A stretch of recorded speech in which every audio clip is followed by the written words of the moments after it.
Bây giờ xin này mặt đen xì bà bí nhớ xóa phía hỗ trợ rồi một cái đề đề đi tận nào nhà ngủ tận này quay khám nhà chỉ nhiều bí đó nào yêu chỉ nhiều cha nó luôn tuyên mà ta chạy ya ao cái này ta tận nào nên nó thông ngay ya ngay sẽ ngay gu có giờ ta kia ta thông tông ya còn nó sẽ tông gu nào ta gu là sang ngay nó thông sẽ nó gu tông là vậy nó sẽ còn nó hiện nhà chẳng khá cả là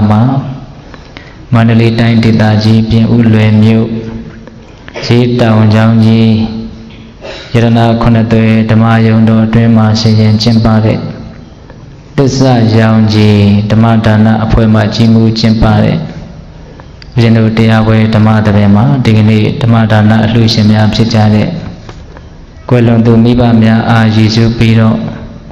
tu gia cam bồ san tổ đồ san san thi ta mong bị phiêu tàu mi ta dụ sẽ tất cả tu đấy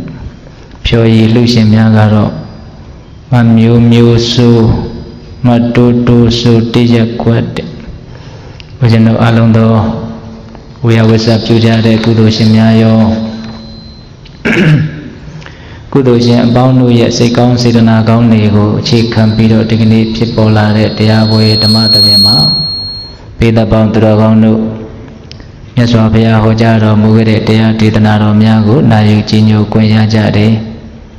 bây giờ nó lại về cái này tu đi nhà áp xếp bây giờ bao từ đó công nu của đam đàn nát để lù bê lù quen nhà bà đấy đi rồi cái này nhà tất cả mà bao từ đó công nu của bây giờ nó bắt để hôm mà lấy solution anh cũng đã đi kể sự đâu cần đi Pali đồ mà là gì đấy naga tâu đàn lộ tăng hai na để mà thêm nhà chim nhà cao dèm pi cái để tâu đàn đập bầu xí bà đấy naga suraga đi nhà mà rồi sen đặc cao này upama pi pi rồi hốt thà để tâu đàn mù lộ naga tâu đàn lộ nằm ở pi ra pi mềm nhẹ nhẹ chỉ là na thách để sen sura em đang có một này anh cái gì lì ba này pi giống nhà đấyအဲ့ဒါလိုပဲယဟန်တစ်ပါးဟာအင်မတန်ကောင်းမွန်တဲ့အင်္ဂါရက်၄ပါးနဲ့ပြည့်စုံမယ်ဆိုလို့ရှိရင်အယဝေးကယူလာတဲ့ဝတ္ထုပစ္စည်းတွေကိုအလှခံယူခြင်းကထိုက်တယ်။အဲ့ဒီအလှခံထားတဲ့ဝတ္ထုပစ္စည်းတွေကိုအလှခံယူခြင်းကထိုက်တယ်။မြတ်သောအလှကိုခံထိုက်တဲ့လက်အုပ်ချင်မှုရှိခိုးထိုက်တဲ့တလောကလုံးရဲ့အမြတ်ဆုံးသောကောင်းမှုမျိုးစေ့ကိုစိုက်ပျိုးခြင်းချရာလေယာမြေကောင်းတစ်ပွဲဖြစ်တယ်လို့မြတ်စွာဘုရားကအင်မတန်တန်ဖိုးရှိတဲ့ယတနာထိုက်တဲ့ယဟန်တစ်ပါးဖြစ်ခြင်းလေဆိုလို့ရှိရင်ဘယင်မင်းမြတ်ပိုင်တဲ့ယတနာထိုက်တဲ့ဆင်မှာရှိရမယ့်အင်္ဂါရက်၄ပါးမျိုး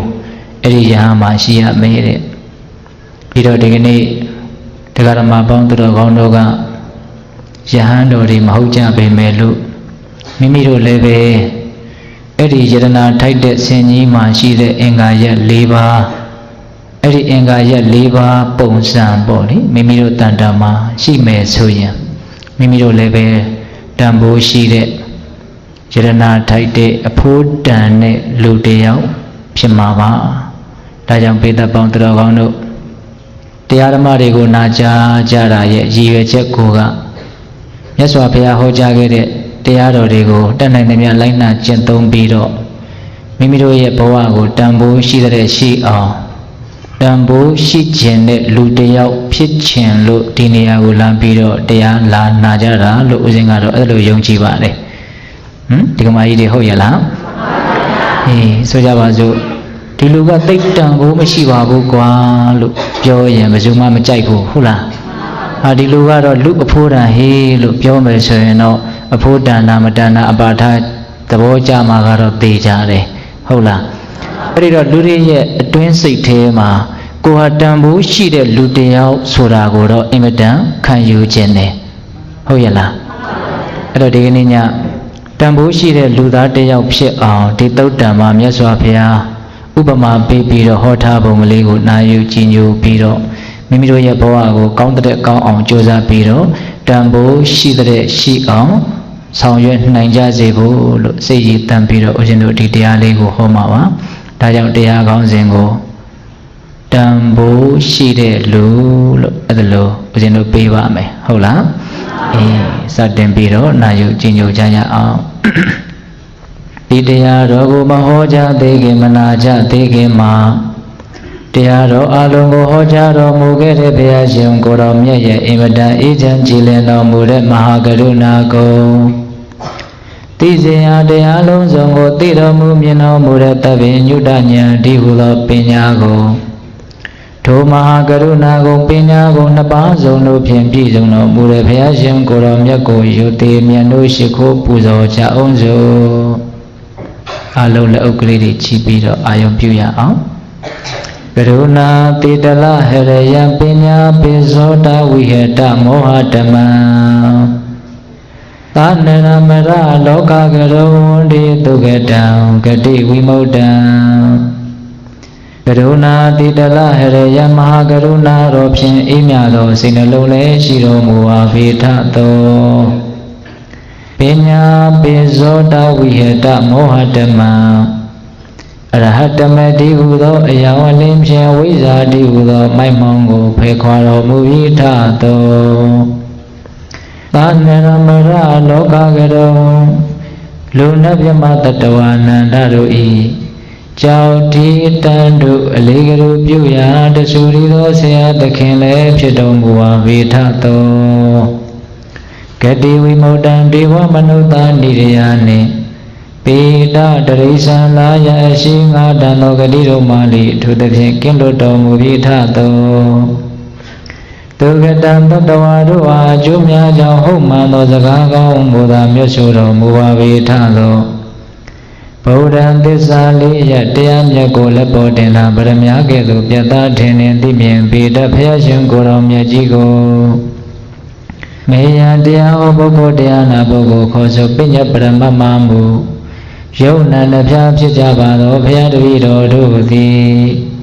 ဝေါဒီဝနာမှာကာယဝစီမနောជីဝေသုံးလီတော်ရပနာမဖြင့်ဒုက္ခယုကျိုးလက်စုံမောကရှိခိုးပူညွတ်ပါ၏မြတ်စွာဘုရား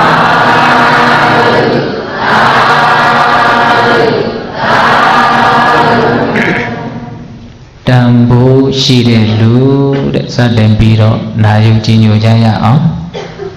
ဇတုဟိဘိက္ခဝေအင်္ဂေဟိတမ္မနာကတောရေညောနာကိုရာဇရဟောဟောတိရာဇဘောကောရေညောအင်္ဂံတွေဝသင်္ခံကိစ္စတိဘိက္ခဝေယဟန်တော်မြတ်အိုချစ်သားတို့ဇတုဟိလေးပါးကုန်သောအင်္ဂေဟိအင်္ဂါရတ္တုနှင့်တမ္မနာကတောပြည့်စုံသောရေညောနာကိုမင်းစီသောဆင်းသည်ရာဇရဟောမင်းအားထိုက်တန်သည့်ရာဇဘောကောမင်းဤအသုံးဆောင်ဖြစ်သည်ဟောတိဖြစ်၏အင်္ဂါရက်၄ပါးနဲ့သာပြည့်စုံမယ်ဆိုလို့ရှိရင်မင်းစီးတဲ့ဆင်မင်းပိုင်တဲ့ဆင်ဟာယရနာထိုက်တဲ့ဆင်မင်းရဲ့အင်္ဂါရက်အဖြစ်နဲ့တောင်ရည်တွက်လို့ရတဲ့တန်ဖိုးရှိတဲ့ဆင်တစ်ကောင်ဖြစ်မယ်တဲ့မင်းရဲ့ယရနာထိုက်တဲ့ဆင်ဖြစ်ခြင်းရင်အင်္ဂါရက်၄ပါးပြည့်စုံရမယ်တဲ့အဲ့ဒီအင်္ဂါရက်၄ပါးကဘာတွေလဲဆိုတော့ကတမေဟိစတုဟိဣဒာဘိက္ခဝေရိညောနာကောသောတာသဟောတိဟန္တာသခန္ဓာသကန္တာသရိဒာဤလောက၌ရိညောနာကောမင်းစီတဲ့ဆင်ဆိုတာသောတာသဆင်ဥစီရဲ့စကားကိုနားလွယ်လေသည်နားထောင်တတ်သည်ဟောတိဖြစ်၏မင်းစီးတဲ့ဆင်ဆိုတာယတနာထိုက်တဲ့ဆင်အဖြစ်ကိုရောက်ချင်တယ်ဆိုလို့ရှိရင်နံပါတ်1ရှိရမယ့်အင်္ဂါရက်ကဆင်ဥသီးရဲ့စကားကိုနားလည်ရမယ်နားလည်ုံမျှမကပဲနဲ့နားလဲထောင်ရမယ်ဟုတ်လားဆင်ဥသီးကဘာဖြစ်စေခြင်းနဲ့ဘာမဖြစ်စေခြင်းဘူးဆိုတာကိုဆင်ကကောင်းကောင်းသိရမယ်နော်အဲ့ဒါကိုသောတာစနားလည်ရမယ်နားထောင်ရမယ်ဒါဆင်ရဲ့ပထမရှိရမယ်အည်အသွေးပေါ့နောက်ဒုတိယရှိရမယ်အင်္ဂါရက်ကဘာလဲဆိုတော့ရိညောနာကောမင်းစီတဲ့ဆင်ဆိုတာဟန္တာစတစ်ဖက်ရန်သူတွေနဲ့ရင်ဆိုင်တိုက်ပွဲဆင်နွှဲတဲ့အခါကာလမှာတစ်ဖက်ရန်သူတွေကိုတတ်ရဲဖြတ်ရဲရှိသည်လေဟောတိဖြစ်၏ စစ်ပွဲတွေဆင်နွှဲတဲ့အခါမှာရှိတော့ကတော့မြင်းဓာတ်စင်ဓာတ်ယထာဓာတ်အဲ့ဒါလိုမျိုးခြေလျင်ဓာတ်ပေါ့နော်အဲ့ဒါလိုစစ်ပွဲဆင်နွှဲတဲ့အခါမှာမင်းစည်းတဲ့ဆင်ဆိုတာတတ္တိရှိရမယ်တစ်ဖက်ရန်သူတွေကိုတတ်ရဲတဲ့ဖြတ်ရဲတဲ့အစွမ်းတတ္တိနဲ့ပြည်စုံရမယ်ဟုတ်လားရှင်ဦးစီးကိုလည်းတတ်မယ်ရှင်ကိုလည်းတတ်မယ်မြင်းဦးစီးကိုလည်းတတ်မယ်မြင်းကိုလည်းတတ်မယ်အဲ့ဒါလိုတစ်ဖက်ရန်သူမှရင်ဘယ်လိုရန်သူပဲလာသူတတ်ရဲဖြတ်ရဲတဲ့အစွမ်းရှိရမယ်ဒါဒုတိယမင်းရဲ့ယရနာထိုက်တဲ့တန်းဝင်တဲ့ဆင်တကောင်ဖြစ်ခြင်းလေဆိုရင်အဲ့ဒီဒုတိယအင်္ဂါရက်နဲ့ပြည်စုံရမယ်နောက်တတိယအင်္ဂါရက်ကဘာလဲဆိုတော့ခန္ဓာစတစ်ဖက်ရန်သူတွေနဲ့ရင်ဆိုင်တိုက်ပွဲဆင်နွှဲတဲ့အခါကာလမှာ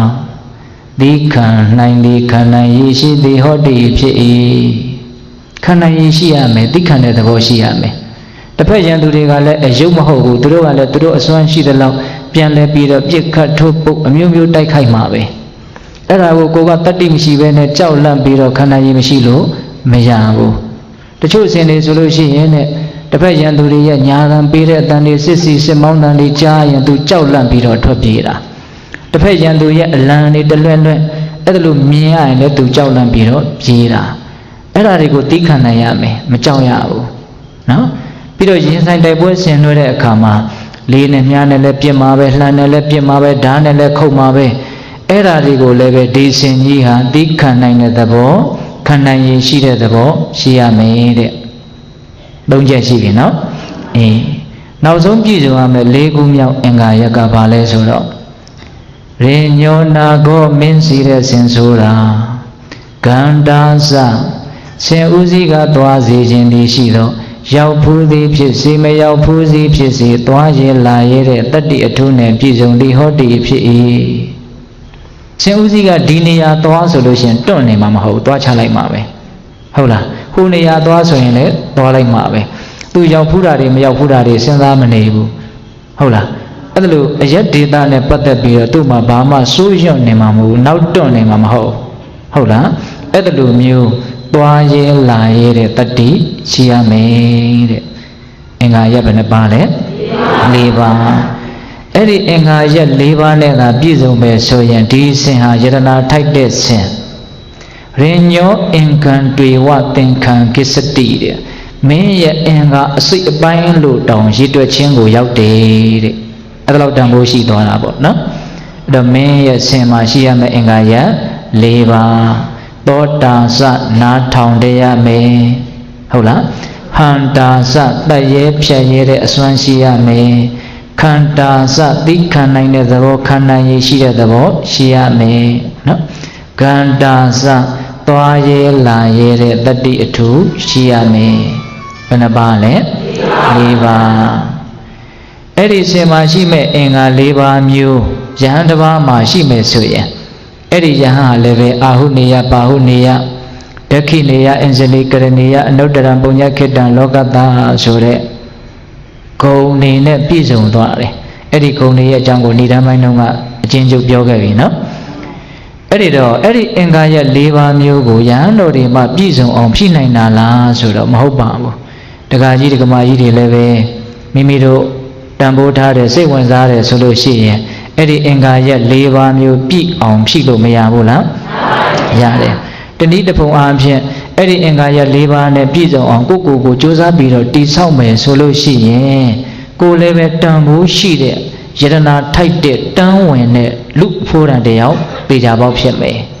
ဟုတ်လားဒါကြောင့်ဒီသုတ်တန်လေးလည်းစိတ်ဝင်စားစရာကောင်းတယ်လို့ထင်တယ်နော်အဲ့ဒီမှာဦးဇင်းတို့ဒီအင်္ဂါရက်၄ပါးကိုပဲတရားမာတိကအနေထားပြီးတော့ဒီကနေ့ညဦးဇင်းတို့တနာရီမိနစ်20တနာရီခွဲခန့်အချိန်ယူပြီးတော့အသေးစိတ်ပြောကြရအောင်နော်တန်ဖိုးရှိတဲ့လူယတနာထိုက်တဲ့လူတယောက်ဖြစ်ခြင်းတယ်ဆိုလို့ရှိရင်ပထမရှိရမယ့်အင်္ဂါရက်နော်အဲ့ဒါကိုဦးဇင်းတို့ခုနတုန်းကဆင်ကြီးမှာရှိရမယ့်အင်္ဂါရက်၄ပါးကိုမေ့မပြည့်နဲ့နော်အဲ့ဒါနဲ့သူကကပ်ပြီးတော့ပြောမှာမြတ်စွာဘုရားကဟုတ်လားဇတုဟိဘိက္ခဝေအင်္ဂေဟိသမ္မာနာဂတောဘိက္ခုဘိက္ခဝေယဟန်တော်မြတ်ဥจิตသားတို့ဇတုဟိ၄ပါးကုန်သောအင်္ဂေဟိအင်္ဂါရက်တို့နှင့်သမ္မာနာဂတောပြည့်စုံသောဘိက္ခုယဟန်သည် Ahu niyo hodi bahu niyo daki niyo inzali kara niyo anuktaran punya kedan lokata Dambu shide kouni ne pisong tuabi Dati engaya liba ne pisong ye Edi engaya liba ka bari le soro Thatu be hore Toda sa hodi handa sa khanda sa khanda sa Edi ma toda sa Bagari Sinji ha Sin Udi ya saka ko na thong nalo Tàn bốရှိတဲ့ယဟန်တစ်ပါးဖြစ်ခြင်းတဲ့ပုဂ္ဂိုလ်တန်ဖိုးရှိတဲ့လူတစ်ယောက်ဖြစ်ခြင်းတဲ့ပုဂ္ဂိုလ်ဟာလည်းပဲနားထောင်ခြင်းဆိုတဲ့အရည်အသွေးနဲ့ပြည့်စုံရမယ်နော်ဘာကိုနားထောင်ရမှာလဲဆိုတော့ဣဒံဘိကဝေဘိက္ခုတထာဂတပဝေတိတေဓမ္မဝိနယေတိတိယမာနေအထိန်ကတ္တဝမနတိကတ္တဝသဗ္ဗစေတတသမ္မာနာဟရိတဝဩဟိတံသောတံဓမ္မံသူနာတိလာခြင်းကောင်းတော်မူတဲ့မြတ်စွာဘုရားကိလေသာကင်းတော်မူတဲ့မြတ်စွာဘုရားတရားအလုံးစုံကိုသိတော်မူတဲ့မြတ်စွာဘုရားဟောထားတဲ့ဓမ္မဝိနည်းလို့ခေါ်အပ်တဲ့အဆုံးအမတရားတွေအများကြီးရှိတယ်။အဲ့ဒီတရားတွေကိုကိုကြားရပြီဆိုလို့ရှိရင်အထိန်ကတ္တဝါတဲ့မျက်မျက်နိုးနိုးစိတ်ထဲကတန်ဖိုးထားရမှာတရားစကားလေးကြားလိုက်ရင်လေကိုမကြားဘူးသေးဘူးဆိုရင်ဒါပါလေဒါလေးကိုတန်ဖိုးတထားဟုတ်လားငွေမြင်လို့စိတ်ဝင်စားသလိုမျိုးယတနာကိုမြင်လို့စိတ်ဝင်စားသလိုမျိုးဟုတ်ရလားတရားသံတရားစာတရားနဲ့ပတ်သက်လို့ရှင်စိတ်ထဲကအပြည့်အဝတန်ဖိုးထားရမယ်အထိန်ကတ္တဝါအထိန်ကတ္တဝါဆိုတာအဓိပ္ပာယ်နှမျိုးရှိတယ်ဗျတန်ဖိုးထားတယ်ဒါလည်းမကဘူးအထိဆိုတာအယိုးလို့အဓိပ္ပာယ်ရတယ်အယိုးထိစိုက်အောင်ကြိုက်တယ်ပေါ့တရားဆိုလို့ရှိရင်နော်အထိန်ကတ္တဝါမနတိကတ္တဝါစိတ်ထဲကနှလုံးသွင်းပြီးတော့စိတ်ထဲကိုထည့်ပြီးတော့မနတိကတ္တဝါပေါ့နော်သဗ္ဗစေတတံအလုံးစုံသောစိတ်တို့ဖြင့်စိတ်ဝင်စား၍နော်ဒီထဲကိုပဲစိတ်ဆိုင်တာတရားသံကြားလို့ရှိရင်ဒါငါ့ကိုတကယ်ချမ်းသာစေပေးမဲ့လမ်းကြောင်းပဲလို့အဲ့ဒါလိုမျိုးတန်ဖိုးထားတာအထိန်ကတ္တဝါမနတိကတ္တဝါသဗ္ဗစေတတံသမ္မာနာဟရိတဝါဩဟိတသောတာဓမ္မံသူနာတိဩဟိတသောတာဆိုတာနားကိုစွန့်ထားတာကိုပြောတာဒီအတန်ကြားလိုက်ရင်ကျန်တာတွေကိုအတာထောင်းဒီကိုအာယုံစိုက်ထားတာနားစွန့်ထားတာပေါ့နော်အေးအဲ့ဒါလိုမျိုးဘုရားတရားဟေ့လို့ဆိုလိုက်တာနဲ့တပြိုင်နက်တည်းစိတ်ဝင်စားမှုအပြည့်နဲ့နားထောင်ခြင်းတဲ့သဘောသိခြင်းတဲ့သဘောတွေနဲ့သိအောင်နားလည်အောင်ကြိုးစားတာအဲ့ဒါပထမအင်္ဂါရပ်ပဲအဲ့ဒါတန်ဖိုးရှိတဲ့လူတစ်ယောက်ဖြစ်ဖို့အတွက်ပထမဦးဆုံးခြေလှမ်းပဲပထမခြေလှမ်းဆိုတာမလှမ်းရဘဲနဲ့မလှမ်းရသေးဘဲနဲ့ဒုတိယခြေလှမ်းတတိယခြေလှမ်းဆိုတာဘယ်လိုမှမဖြစ်နိုင်ဘူးဟုတ်ရဲ့လားဒါကြောင့်တန်ဖိုးရှိတဲ့လူတစ်ယောက်ဖြစ်ခြင်းရင်မြတ်စွာဘုရားဟောထားတဲ့တရားတော်တွေနဲ့ပတ်သက်ပြီးတော့အကြအမြင်ဗဟုသုတအများကြီးရှိရမယ်ဟုတ်ရဲ့လားဘာဖြစ်လို့လဲဆိုတော့ဦးဇင်းတို့လောကကြီးမှာလေတန်ဖိုးအရှိဆုံးယတနာဆိုတာအသိဉာဏ်ပဲဗျတန်ဖိုးအရှိဆုံးယတနာဆိုတာအသိဉာဏ်ပဲအသိဉာဏ်ပဲအဲ့ဒီအသိဉာဏ်ကလည်း၃မျိုးလောက်ရှိတယ်တုတ္တမယဉာဏ်စိန္ဒမယဉာဏ်ဘာဝနာမယဉာဏ်ဟုတ်လားတုတ္တမယဉာဏ်ဆိုတာကအခုကြားရလို့စာဖတ်ရလို့တစ်ဖက်လူရဲ့စကားစံကိုနားဆိုင်ထောင်ပြီးတော့ကြားရလို့ဖြစ်ပေါ်လာတဲ့အသိဉာဏ်တုတ္တမယဉာဏ်အဲ့ဒီတုတ္တမယဉာဏ်ကိုပဲအကြောင်းပြုပြီးတော့ဒါဖြစ်နိုင်တယ်ဒါမဖြစ်နိုင်ဘူးဒါကဒီလိုပါလားလို့အဲ့ဒါလို့စိတ်ထဲကပြန်ပြီးတော့ပဲ့ပဲနေတွေးလိုက်တယ်တွေးလို့ဖြစ်လာတဲ့ဉာဏ်အဲ့ဒါကြတော့စိန္ဒမယဉာဏ်စိန္ဒမယဉာဏ်ဆိုတာတုတ္တမယဉာဏ်နဲ့ကင်းပြီးတော့ဖြည့်ရိုးထုံးစံမရှိဘူးအဲ့ဒီတုတ္တမယဉာဏ်နဲ့စိန္ဒမယဉာဏ်ကိုပဲအခြေခံပြီးတော့ဘာဝနာမယဉာဏ်လက်တွေ့သိတယ်ဆိုတဲ့ဉာဏ်ဟာဖြစ်ပေါ်လာအဲ့ဒီဉာဏ်လေးမှန်တယ်မြဘလောက်ပဲတန်ဖိုးရှိပါတယ်ပြောသူတစ်ပါးရဲ့စကားသံကိုကြားခြင်းနဲ့ကင်းပြီးတော့ဖြည့်ရိုးထုံးစံမရှိဘူးဆိုကြပါစို့ဘုရားပြီးရင်ဉာဏ်အကြီးဆုံးဆိုတဲ့ရှင်သာရိပုတ္တရာကိုရောမြတ်ကြီးတောင်မှရှင်အတ္တစီပြောပြတဲ့အတန်ကိုနားထောင်ပြီးတော့မှအသိဉာဏ်ပွင့်လင်းခွင့်ရတာလောကမှာသူများပြောเสียမလိုပဲနဲ့သိတဲ့လူဟာ2မျိုးပဲရှိတယ်နော်ဘုရားရဲ့ပိစိကဗုဒ္ဓရဲ့ဒါပဲကျန်တဲ့လူတွေအကုန်လုံးဟာသူများစီကနေတစ်ဆင့်အခြေခံပြီးတော့သိကြရတာဟုတ်ရဲ့လားဒါကြောင့်ဒီစကားသံတွေဒီစာလုံးတွေဟာလည်းပဲစကားသံတွေလို့တွယ်ဝိုက်ပြောမယ်ဆိုပြောလို့ရပါတယ်သူတို့သိသိချင်တာကိုအဓိပ္ပာယ်ဖော်ပြီးတော့ရေးထားတာကိုဟုတ်လားဒါကြောင့်စကားတစ်လုံးစာတစ်ကြောင်းတည် တစုံတယောက်သောပုဂ္ဂိုလ်အတွက်ဘဝတောင်အကြီးအကျယ်ပြောင်းသွားနိုင်တယ်နော်တကယ်တန်ဖိုးရှိသွားပြီတကယ်ဒီလူကလည်းရွှေခွက်ဖြစ်မယ်ဟိုကလည်းချင်းသေးစီဖြစ်မယ်ဆိုရင် तू ကအန်ကိုက်ဖြစ်သွားမှာပေါ့နော်ကိုကလည်းပဲဒါကိုလက်ခံနိုင်တဲ့တန်ဖိုးကိုနားလည်နိုင်တဲ့အသိဉာဏ်လည်းအခြေခံလေးတော့ရှိဖို့လိုသေးတာပေါ့ဟုတ်လားဒါကြောင့်စာတဲ့ကြောင့်စကားတစ်ခွန်းဟာတခါတရံမှာတန်ဖိုးမဖြတ်နိုင်တော့အောင်အဖို့တန်တယ်ဦးဇင်းတို့ကြားဖို့တယ်တခါကြီးတယောက်နုနာယောဂါဆွဲတာပေါ့ဆွဲတော့သူစိတ်ပြက်တယ်ဘဝမနေခြင်းဘူးသူ့ကိုယ်သူခဏခဏတတ်သိမယ်လို့အမြဲတမ်းစဉ်းစားတယ်တစ်ချိန်မှာတော့တကယ်ကိုဇွဲကြိုးချပြီးတော့မယ်ဆိုအကုန်အစင်သင်းဖြစ်ပြီနော်သူ့ကိုယ်သူလည်းတတ်တိမွေးပြီးတော့ပေါ့လေအဲ့ဒီအချိန်မှာသူစာတဲ့ကြောင့်ဖတ်ရတယ်ဖတ်လိုက်ရတဲ့စာကဘာရေးထားလဲဆိုတော့လောကမှာပစ္စည်းဥစ္စာတွေဆုံးရှုံးသွားရင်တကယ်ဆုံးရှုံးပါတယ်တဲ့ဟုတ်တာပေါ့ပစ္စည်းဆိုတာဘဝရက်တည်အတွက်မရှိမဖြစ်နှမျိုးစရာကောင်းတယ်ဆုံးရှုံးတာပေါ့နော်အဲ့ဒီပစ္စည်းဥစ္စာဆုံးရှုံးတာတဲ့ခန္ဓာကိုယ်အင်္ဂါခြေလက်ဆုံးရှုံးတာပို့ပြီးတော့ကြီးကျယ်တယ်တဲ့ပို့ပြီးတော့ဆုံးရှုံးပါတယ်တဲ့အဲ့ဒါဆုံးရှုံးတာတဲ့အသက်ဆုံးရှုံးသွားရင်အဲ့ဒါပို့ပြီးတော့ဆုံးရှုံးနေတဲ့အဲ့ဒါဆုံးရှုံးတာတဲ့တတိဆုံးရှုံးသွားရင်တော့ဘာမှမကြံတော့ဘူးအဲ့ဒါတကယ်ဆုံးရှုံးသွားပြီတဲ့သူအဲ့ဒါလေးဖတ်လိုက်ရတာအဲ့ဒါနဲ့သူမသေးတော့ဘူးသူတတ်မသေးတော့ဘူ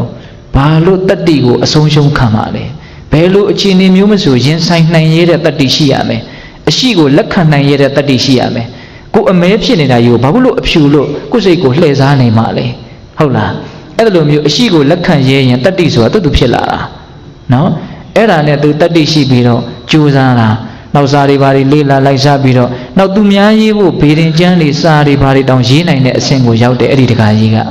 အဲ့ဒါဦးဇင်းတို့ပြောချင်တာကစာတဲ့ကြောင့်စကားတခွန်းဟာ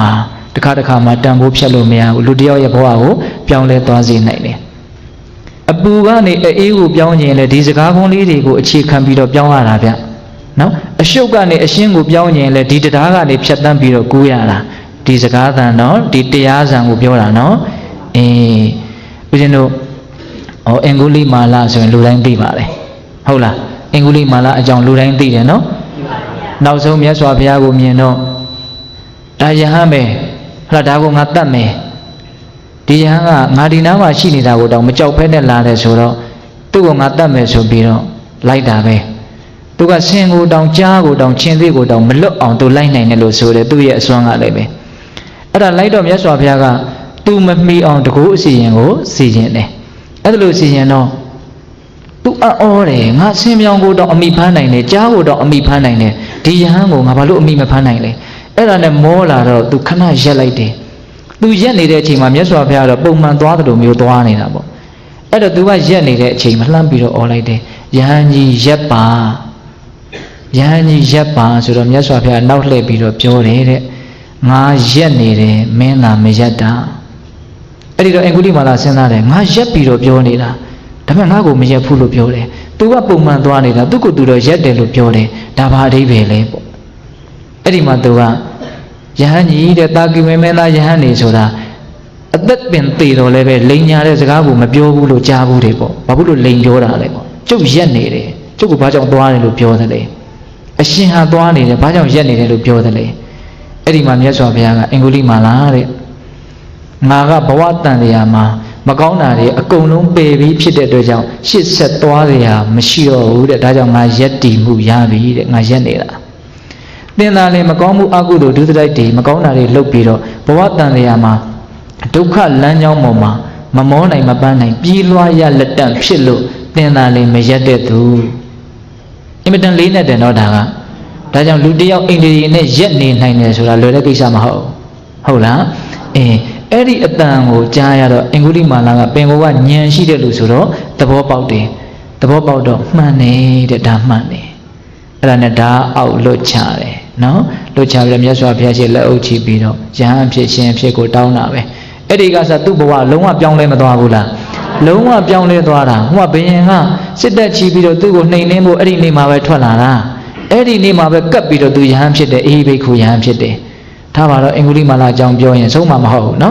်အဲ့တော့ဦးဇင်းတို့ပြောနေတာကမြတ်စွာဘုရားဒီမှာသူ့ကိုပြောလိုက်တဲ့စကားအများကြီးလားမများဘူးနော်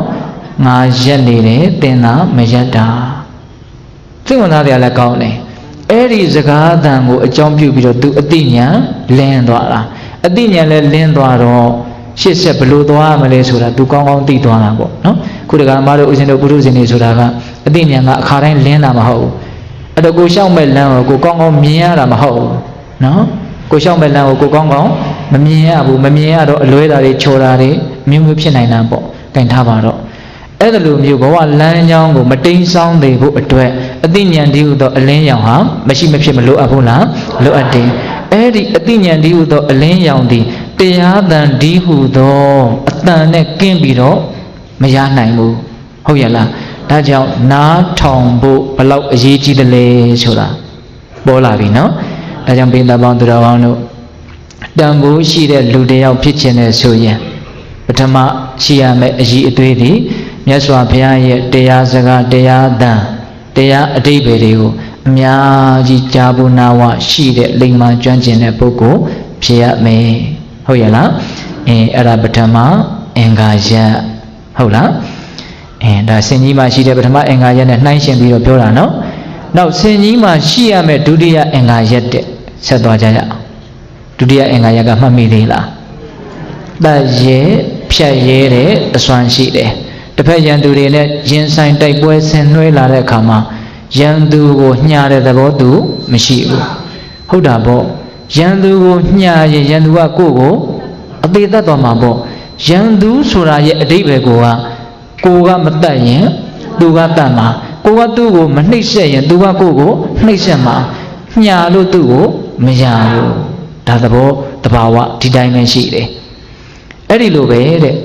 တန်ဖိုးရှိတဲ့ယဟန်တစ်ပါးဂုဏ်နေနဲ့ထိုက်တဲ့ယဟန်တစ်ပါးဖြစ်ခြင်းနဲ့ဆိုရင်ပတ်ရဲဖြတ်ရဲတဲ့တတ္တိရှိရမယ်တန်ဖိုးရှိတဲ့လူတစ်ယောက်ဖြစ်ခြင်းရင်လည်းပဲပတ်ရဲဖြတ်ရဲတဲ့အစွမ်းရှိရမယ်ဘာတွေကိုတတ်ရမှာလဲအဲ့ဒါကိုမြတ်စွာဘုရားကတော့အတိပ္ပယ်ကွယ်ကွက်မှုကလေးနဲ့ပြောတာပေါ့နော်အဲ့ဒီလိုတဲ့တဲ့ဘာသာပြန်ပြောတော့ဘယ်လိုပြောထားလဲဆိုတော့ဣဒာဘိက္ခဝေဘိက္ခုဥပ္ပန္နံကာမဝိတကနာတိဝါတိတိပဇဟတိဝိနောတိတိဟနတိပြန်တိကရောတိအနာဘာဝံကမေတိအဓိပ္ပာယ်ကဘာလဲဆိုတော့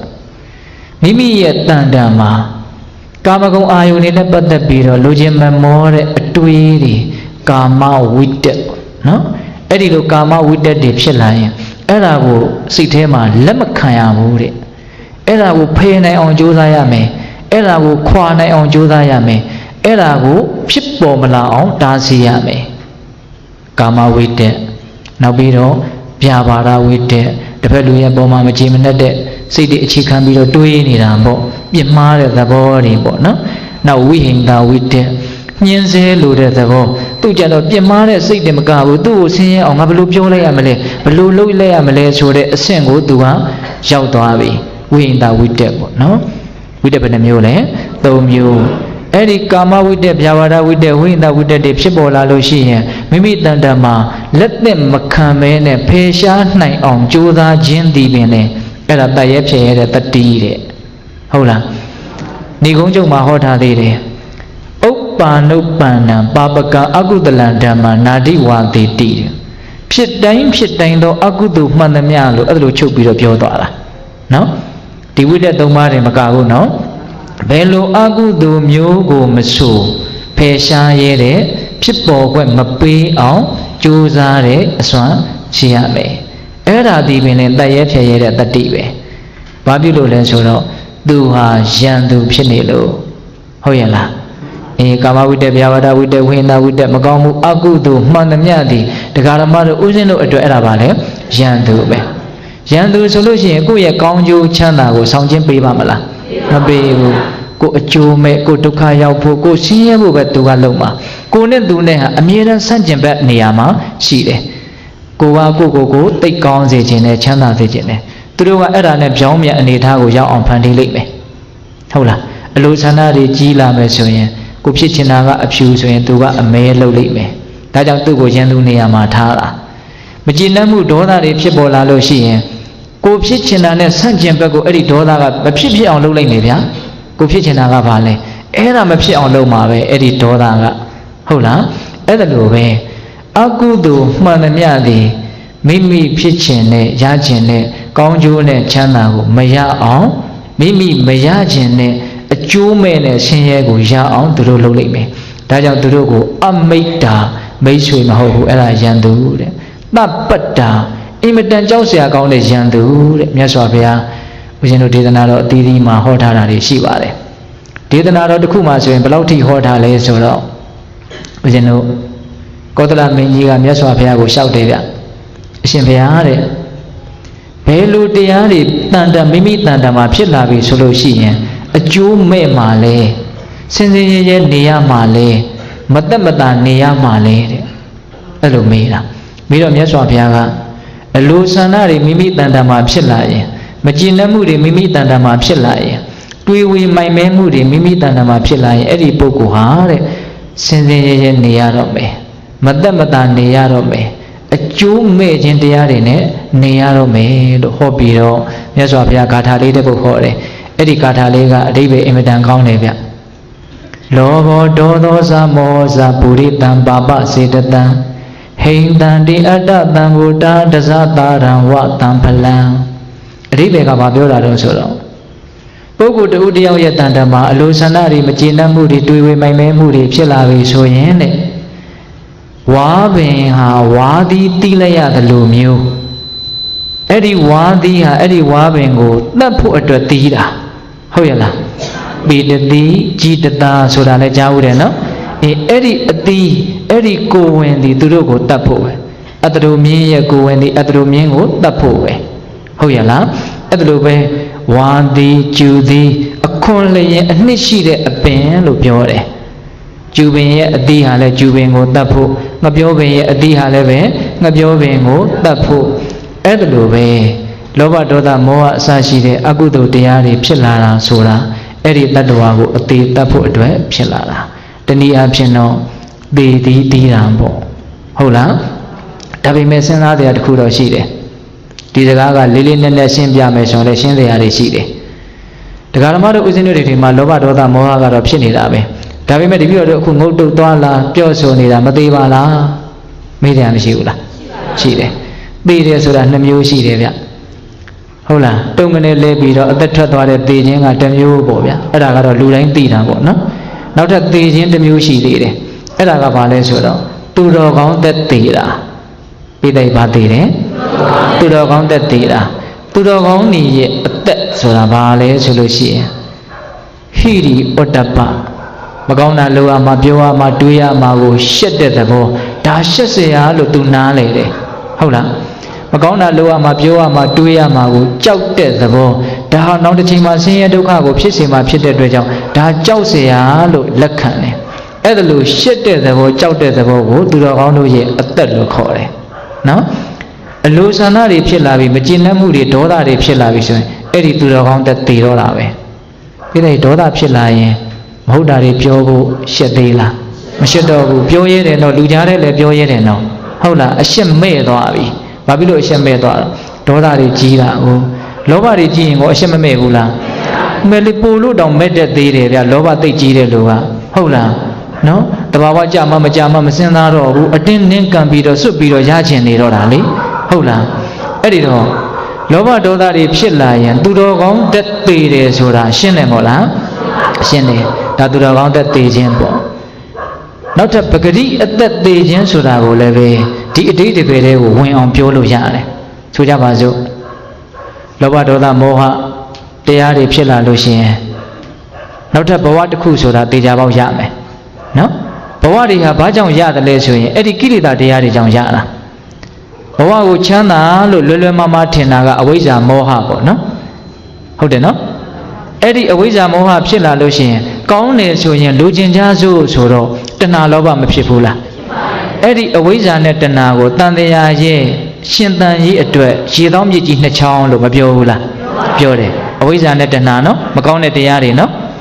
ဘဝကိုဆင်းရဲပါလျက်ကနေဆင်းရဲလို့မသိတော့လိုချင်တဲ့သဘောမသိတာကအဝိဇ္ဇာလိုချင်တာကလောဘတဏှာပေါ့အဲ့ဒီအဝိဇ္ဇာအဲ့ဒီတဏှာကိုအခြေခံထားသမျှဘဝဆိုတာဆက်ဆက်ပြီးတော့ဖြစ်နေအောင်မှာရနေအောင်မှာသဘောပေါက်တယ်နော်ဒီတိသဘောပေါက်တယ်နော်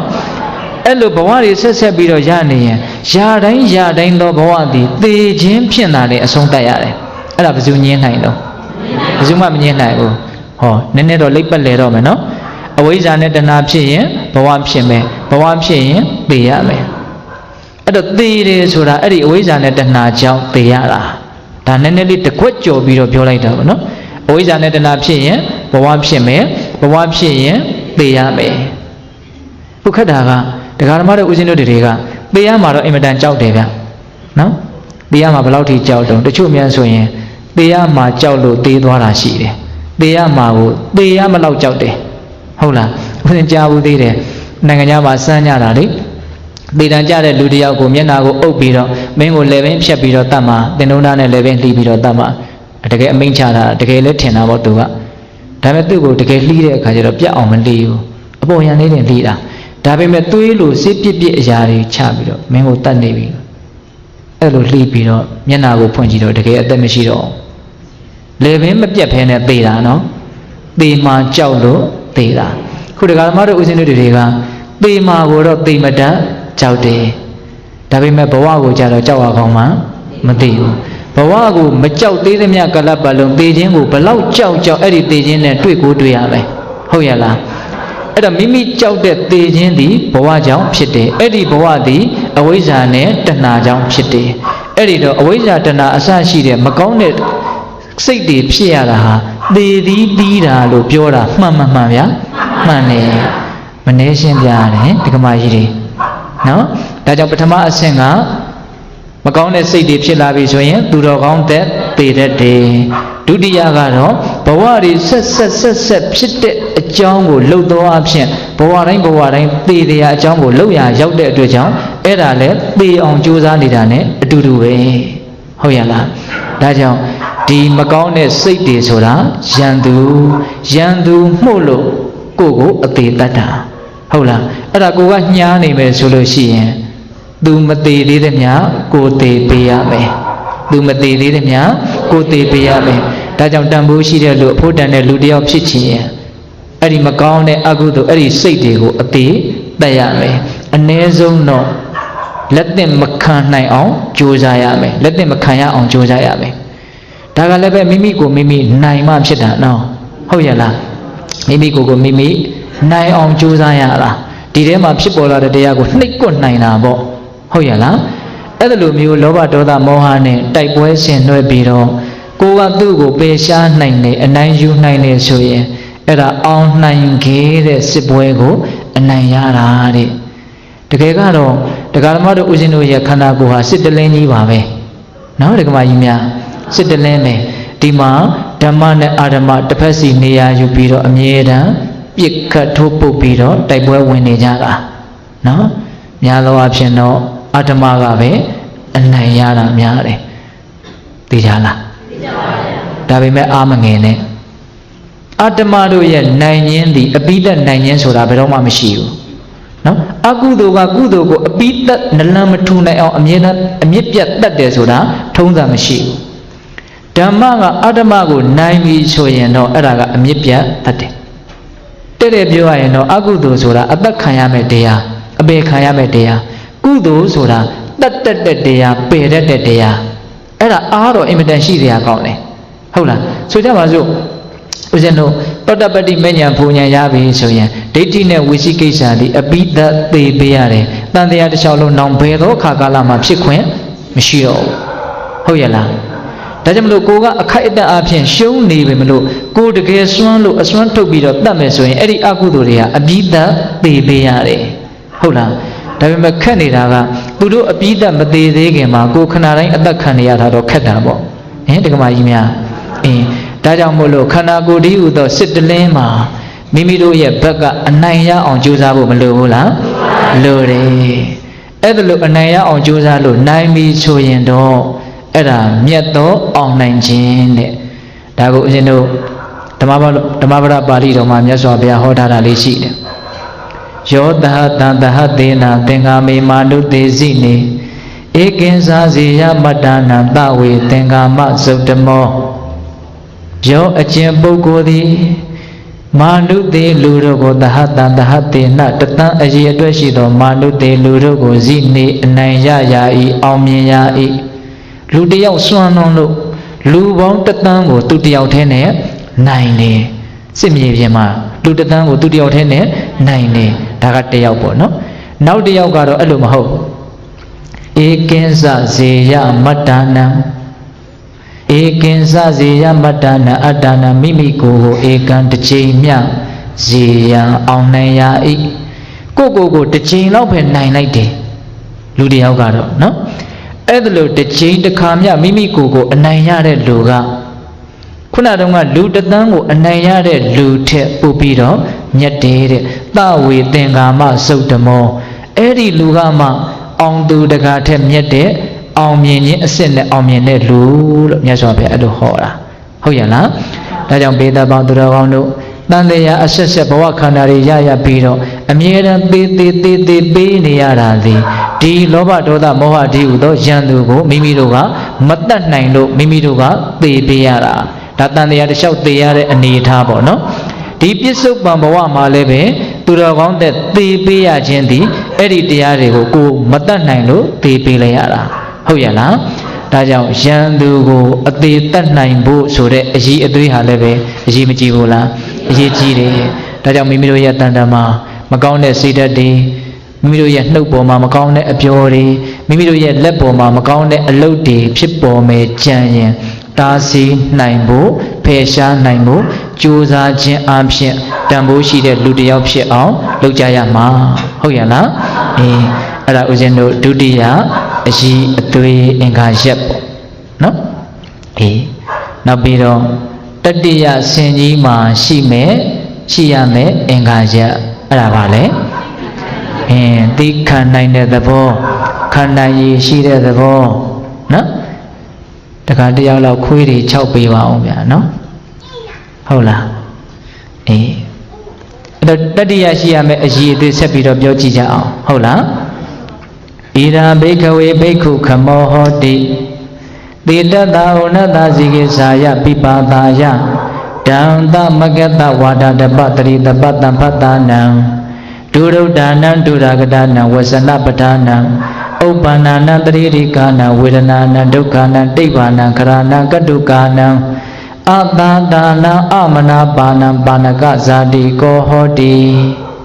Pana harana adiwadaka zati ko hoti Senji di tikhanai ne tabo khanai yin shi de tabo shi de lo Yahan taba ha le be Tambu shi de lu tayauk phit chin de lu tayauk ha le be Tikhanai ne tabo shi ya me de Baတွေကိုသိခံရမှာလဲဆိုတော့မြတ်စွာဘုရားကရုဏာပြတ်ထမ်းပြီးတော့အသေးစိတ်ပြောထားတာလေးကိုအရင်နှလုံးသွင်းကြည့်ကြအောင်စို့ဟုတ်လားဘာတွေကိုသိခံရမှာလဲဘာတွေနဲ့ပတ်သက်ပြီးတော့ခန္ဓာရည်ရှိရမှာလဲဆိုတော့အခြေခံကြကြပြောထားတယ်တိတ္တအေးကိုသိခံရမယ်တဲ့ဟောအုံနှက်တအပူကိုသိခံရမယ်တဲ့ရာသီဥတုကြောင့်ဖြစ်လာတဲ့ဒီအေးချင်းပူချင်းတွေကိုတရားဓမ္မတို့ဦးဇင်းတို့တွေကသိမခံနိုင်မဲနဲ့အချောက်တိုက်စိတ်တူနေတယ်ဆိုလို့ရှိရင်ညံနေရမရောက်ဘူးလားအဲ့ဒါကိုမအေးအောင်မစုလုံးနိုင်ပါလေဟုတ်လားအဲ့ဒါကိုစိတ်ထဲမှာမကြည်မလဲမဖြစ်ဘဲနဲ့ဒါကိုသိခံမယ်တက်နိုင်နေမြတော့ကာကွယ်ရမှာပေါ့ဗျာဟုတ်လားအနွေးတဲ့ဝေးရမှာပေါ့မီးလုံရမှာပေါ့ဟုတ်လားပန်ကာဖွင့်ရမှာပေါ့ရက်ခတ်ရမှာပေါ့အေယာကွန်တက်နိုင်ရင်လည်းအေယာကွန်နဲ့နေရမှာပေါ့ဟုတ်လားဒီကြားတွေကမှအေးလာပြီပူလာပြီဆိုရင်တော့ဘာလုပ်ရမှာတော့သိခံရမယ်အခြေခံကစပြောတာနော်အပူကိုသိခံရမယ်အေးကိုသိခံရမယ်နောက်ပြီးတော့ဇိကိစာယပိပါတာယရေစားတဲ့သဘောအစာစားတဲ့သဘောကိုလည်းသိခံရမယ်တဲ့တခါတလေကိုကစားနေပြီစားစရာအရင်တည်းမရှိတာမျိုးမကြုံရဘူးလားကြုံရတယ်အဲ့ဒီခါမျိုးမှာစိတ်တူရတယ်နော်အဲ့ဒါစိတ်မတူဘဲနဲ့ဘာလုပ်ရမှာတော့သိခံရမယ်မစားဘဲလည်းနေရမှာမဟုတ်ပါဘူးပြီးရင်တော့စားရမှာပါပဲဟုတ်လားအဲ့ဒါမျိုးကိုကဘာလုပ်ရမှာတော့သိခံရမယ်အကုသိုလ်မဖြစ်စေရဘူးနော်သိခံခြင်းအဖြစ်အကုသိုလ်မဖြစ်အောင်ကြိုးစားရမယ်ပြီးတော့ဗာသိခံရမှာတော့ဆိုတော့ဒန္တမကတဝါဒတပတတိတပတံဖတ်တာနံတဲ့မဲ့ချင်းရင်လေးနေပူမွေကင်းတန်းဟိုကမှားကောင်းလေးတွေပေါ့ဗျာအဲ့ဒါလေးတွေကကိုယ်နဲ့ကင်းနိုင်သလားမကင်းနိုင်ဘူးတချို့သိမခံနိုင်တော့ဟိုလိုဗတ်တန်ဟာကြီးနဲ့တဖြောင်းဖြောင်းချနေတာတွေမရှိဘူးလားရှိတယ်ချင်းလေးကုံသွားလားနေတိုင်းပဲအဲ့ဒီပုဂ္ဂိုလ်အကုသိုလ်ရတယ်ချင်းကတော့အမြဲတမ်းသူ့မှာအကြိုက်ခံနေရတာပဲနောက်ချင်းနေကြဘူးတွေတက်လို့ကုံသွားတယ်လို့မရှိဘူးကိုယ်ပဲအကုသိုလ်ရလိုက်တာပဲရှိတယ်အကုသိုလ်မဖြစ်တဲ့နည်းနဲ့ကာကွယ်ရမယ်မတက်နိုင်တဲ့အဆုံးမှာ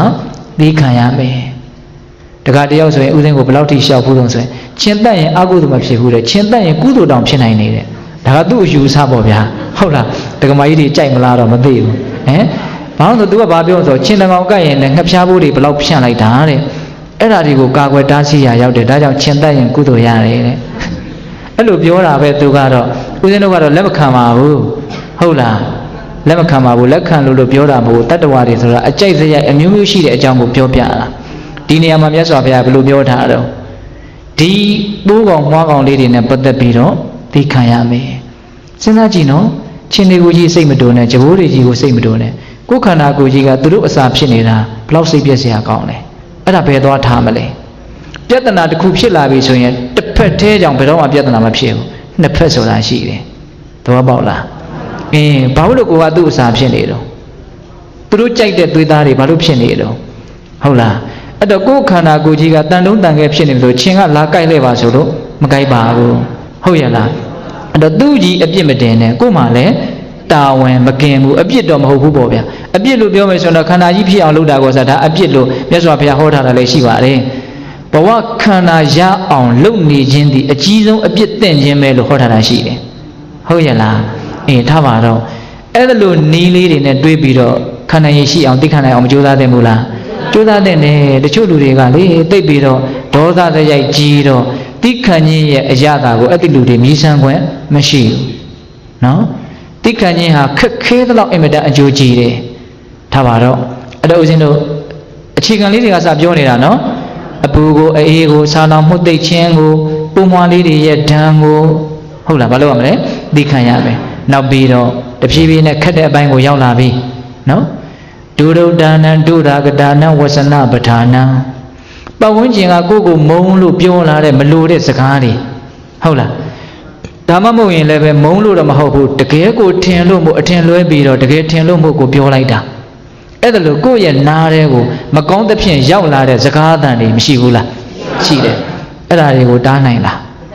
းမတားနိုင်ဘူးသူများပါဇက်ပါဘလို့လိုက်ပိတ်မှာတော့ဟုတ်လားဒါပေမဲ့လို့တရားဓမ္မတို့ဦးဇင်းတို့အချိန်တော်တော်များများစိတ်တူကြပြီဆိုရင်အဲ့ဒီစကားသံတွေနဲ့ပတ်သက်ပြီးတော့တူကြတာဗျဟုတ်ရလားဒါကြောင့်မြတ်စွာဘုရားကတရားသံတွေနဲ့ပတ်သက်ပြီးတော့ဘာလို့ရမှာတော့သိခံရမယ်တဲ့ပတ်ဝန်းကျင်ဆိုတာအမြင်အမျိုးမျိုးအထင်အမျိုးမျိုးရှိတဲ့အတွက်ကြောင့်ပြောချင်တာကိုပြောမှာပဲအဲ့ဓာတွေကိုကိုကဟုတ်ရင်လည်းပဲဟုတ်လို့မို့သိခံလိုက်ရှင်းရှင်းလေးတော့တရားကြီးမိုင်များဟုတ်ရင်လည်းခံပြင်းတယ်မရှိဘူးလေသူတို့ဟုတ်လို့ဟုတ်တယ်ပြောတာဒါပေမဲ့ပုထုဇဉ်တွေဆိုတာခက်တယ်ဗျဟုတ်တော့လည်းပဲအနာဘောဒုက္ခတဲ့ခံရတာသိခက်တယ်သိလားမဟုတ်တော့လည်းပဲမဟုတ်သေးနဲ့သိခါချရမလားဆိုပြီးတော့ခံပြင်းမြန်နဲ့တစ်သက်လုံးမမေ့ဘူးအဲ့ဒါဘယ်လိုလုပ်ပြီးတော့သိခံမှာတော့နော်ခက်တယ်နော်ဒါကြောင့်စကားသံတွေနဲ့ပတ်သက်ပြီးတော့သိခံဖို့မလိုဘူးလားသိခံရမယ်တချို့ဟာတွေကတော့ဘာရမို့ပါဘူးကိုလည်းပဲသူများအကြောင်းတွေပြောချင်ရပြောတာပဲကိုချင်းစာကြည့်လိုက်မပြောဘူးလားပြောတာပေါ့ပြောနေတဲ့စကားတော်တော်များများဘယ်သူအကြောင်းတွေတော့သူများအကြောင်းတွေသူများကလည်းကိုအကြောင်းပြောမှာပေါ့ဗျာဘာရတော့မဟုတ်ပါဘူးလေးလေးနက်နက်ကြီးခံစားပြီးတော့ပြောတာမဟုတ်ပါဘူးပြောတရားစကားမရှိလို့အပြင်းပြေပြောကြတာတွေတချို့ဟာတွေကဟုတ်လားအဲ့ဓာမျိုးတွေကိုအကုန်လုံးရေတွက်ပြီးတော့အလေးတယူကြီးလုပ်ပြီးတော့ခံစားနိုင်မယ်ဆိုရင်ကိုယ်ပဲစိတ်ဆင်းရဲရလိမ့်မယ်ဟုတ်လားဒီလိုလေးပြောတော့ဦးဇင်းကလူငယ်တွေအတွက်ပုံမြင်တပုတ်တောင်ပြောခြင်းစိတ်ပေါက်လာတယ်ဟုတ်လားတခါတုန်းကတဲ့တာဖာနှစ်ယောက်မီးဘူးလေးတစ်ကောင်နဲ့ခရီးသွားကြတာတဲ့ဟုတ်လားပိဿတို့ကြားဘူးပြီးသားလားကြားဘူးပြီးသားဆိုတော့မပြောတော့ဘူးဗျာမနစ်တုန်းကပြောလိုက်သလားမဟုတ်ပါဘူးဗျာအဲ့လိုဆိုတော့ပြောမယ်ဟုတ်လားတာဖာနှစ်ယောက်မီးဘူးလေးနဲ့ခရီးသွားကြတော့မဒီပုံမြင်ကခေတာမဟုတ်ဘူးပြည်တိန်နိုင်ငံကလာတာတဲ့ဟုတ်လားနိုင်ငံခြားဆိုရင်လူတွေကအထင်ကြီးကြလွန်လို့ပြောကြည့်တာဟုတ်လားကြံ့ကြံ့ဖန်ဖန်ဂုံပြိုင်နေတော့ယောဂတောင်နိုင်ငံခြားသွားကူရင်သူတို့ကတော်တော်ကိုအဆင့်မြင့်တယ်လို့ထင်တာဟုတ်လားထားပါတော့အဲ့ဒါမြည်ဘူးလေးနဲ့ခီးသွားတော့ဖေကြီးကသားကိုချစ်တော့သားလေးကိုမြည်ပေါ်တင်မြည်ဆိုတာမြင်းလောက်ကြီးတာမဟုတ်အဲ့ဒါမြည်ဘူးလေးပေါ်သားလေးကိုတင်ပြီးတော့သားကလည်း15နှစ်ပေါ့ရွာတရားဖြစ်တော့ရွာကလူတွေကဝိုင်းကဲရဲ့မိုက်လိုက်တဲ့သားအဖေအိုကြီးကိုအောက်ကသွားခိုင်းပြီးတော့သူကတန်တမာမာမြည်ပေါ်ကနေဇိမ်းနဲ့ဆင်းလိုက်စီးလိုက်တယ်ဖေကြီးကလည်းအလိုမလိုက်တန်ရလိုက်ရန်ကောအပြစ်တင်တာအဲ့ဒါနဲ့ရွာကထွက်ပြီးဆိုသားဖားနှစ်ယောက်ကင်ကသားကြီးမင်းမြည်ပေါ်စီးတာတော့အဆင်မပြေဘူးလူတွေကအပြစ်တင်တယ်အဲ့တော့နောက်တရားဖြတ်ရင်တော့အဖေမြည်ပေါ်ကစီးမယ်သားရှိကဆွဲအဲ့ဒါနဲ့နောက်တရားဖြတ်တော့လူတွေကပြောကြပြန်နေတဲ့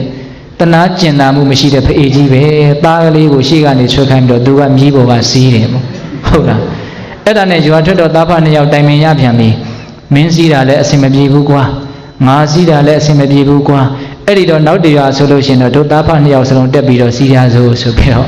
သားဖနှစ်ယောက်တို့မြည်လေးပေါ်တက်ပြီးတော့စီးပြီးတော့သွားတာအဲ့တော့ရွာကလူတွေကတနာကျင်နာမှုမရှိတဲ့သားဖပဲတဲ့မြည်လေးပေါက်စားလေးကိုနှစ်ယောက်စလုံးများတောင်တက်ပြီးတော့စီးလာတယ်အဲ့ဒါနဲ့ကဲရကြတော့ရွာကထွက်တော့သားဖနှစ်ယောက်ဆင်းပြီးတော့တိုင်ပင်ရပြန်တယ်မင်းစီးလို့လည်းအဆင်မပြေဘူးငါစီးလို့လည်းအဆင်မပြေဘူးနှစ်ယောက်လုံးစီးလို့လည်းအဆင်မပြေဘူးအဲ့လိုဆိုရင်ငါသားကြီးကဲရမှုကလွတ်အောင်နောက်တရွာဝင်တော့တို့နှစ်ယောက်စလုံးမစီးကြတော့နဲ့ဟုတ်လားအဲ့ဒါနဲ့သားကရှိကမြည်ဆွဲဖေးကနောက်ကမြည်ကလေးမောင်းပြီးတော့ရွာထဲကိုဖြတ်သွားအဲ့ကြတော့လူတွေကအားလိုက်တဲ့လူတွေမြည်တစ်ကောင်လုံးပါလာတော့တယောက်မှစီးမသွားဘူးတော့ဟုတ်လားဒီတဲ့ကဲရတာလွတ်သလားမလွတ်ဘူးမလွတ်တော့သားဖနှစ်ယောက်ကအဲ့ဒါကိုခံနိုင်ရင်မရှိဘူးယောဂထွက်တော့အသားမင်းစီလို့လည်းအဆင်မပြေဘူးငါစီလို့လည်းအဆင်မပြေဘူးနှစ်ယောက်စီလို့လည်းအဆင်မပြေဘူးမစီလို့လည်းအဆင်မပြေဘူးအဲ့တော့အကဲ့ရဲ့လွတ်အောင်တနည်းတော့ရှိသေးတယ်ဘယ်နဲ့လုပ်မလို့ဆိုတော့မြည်ကလေးကိုတွန်းလှဲခြေတော်နှစ်ချောင်းလက်နှစ်ချောင်းကိုကျိုးနဲ့စုချီဟုတ်လားချီပြီးတော့အဲ့ဒါကိုအောက်ကဝလုံးအရှိကြီးနဲ့ထိုးပြီးတော့အသားဖနှစ်ယောက်ထမ်းသွားတယ်တဲ့ဟုတ်လားအဲ့ဒီကြတော့မှလူတွေကလက်ခုပ်လက်ဝါးတီးပြီးတော့အယူတွေအဲ့တော့စကားတန်တွေကိုပိဿပေါင်းသူတော်ကောင်းတို့အမြဲတမ်းနားဆိုင်နေမယ်ဆိုရင်ကိုအယူဖြစ်တတ်တယ်သိလားဟုတ်လားအဲ့တော့ဦးဇင်းတို့ပြောချင်တာကသူများပါဇက်ပေါက်ဆိုတာပိတ်လို့မရပါဘူးဟုတ်ရင်လည်းဟုတ်လို့မို့တီးခံလိုက်မဟုတ်ရင်လည်းပဲမဟုတ်လို့မို့နားစရာမလိုပါဘူးသူများပြောတဲ့စကားကြောင့်တော့ကို့မှာဘာမှတကယ်တမ်းကထိခိုက်မသွားဘူးကိုခံစားတာတော့မတတ်နိုင်ဘူးတဲ့တဲ့ပြောရရင်တော့ချင်းကြိုက်တဲ့လောက်တော့မနာဘူးဒါပေမဲ့လူတွေကခက်တယ်နော်ဒုံနဲ့ရိုက်တာတဲ့ခံရခက်တယ်တချို့ဆိုတစ်သလုံးမမေ့ဘူးဟုတ်လားတချို့ဆိုစကားတစ်ခွန်းအတွက်နဲ့တစ်သလုံးမမေ့ဘူးနော်ထားပါတော့အဲ့တော့သိခံရမဲ့ဘာတွေကမိတ်မဖြစ်နဲ့နော်ဒါအစဉ်ဆက်သွားနေတာနောက်ပြီးတော့ဘာတွေသိခံရမှာတော့အရေးတကြီးအဲ့ဒါကတော့လေးနဲ့တဲ့သဘောကိုရောက်လာပြီဥပ္ပန္နံပရိရိကာနံဝေဒနာနံဒိဗ္ဗနံခရာနံကတုကာနံအတ္တဒါနံအမနာပါဏံပါဏပါဏကဟရဏအဓိဝါဒကဇာတိကောဟောတိခန္ဓာကိုယ်ကြီးပေါ်ကနေဖြစ်ပေါ်လာတဲ့ပေါက်ဖွာလာတဲ့ဝေဒနာတွေကိုသိခံရမယ်တဲ့ဟောဒီခန္ဓာကိုယ်ကြီးကဒကာဓမ္မတို့ဦးဇင်းတို့တွေကိုအမြဲတမ်းနှိမ့်ဆက်နေတာဗျအခုနှိမ့်ဆက်နေတာလေးကပေါ့လေးရှိသေးတယ်ဒါကသူကအချက်ပြယုံမလေးလောက်ဒီလိုရှိတယ်ဆိုတာလေးကိုပြယုံလေးလောက်ရှိသေးတယ်တစ်ချိန်ချိန်မှာဘယ်လောက်ထိပြင်းထန်လာမလဲဆိုရင်အတ္တတဏံလုံးဝตายာပွဲမကောင်းတဲ့အမနာပါဏစိတ်ထဲမှာလုံးဝမခံနိုင်တဲ့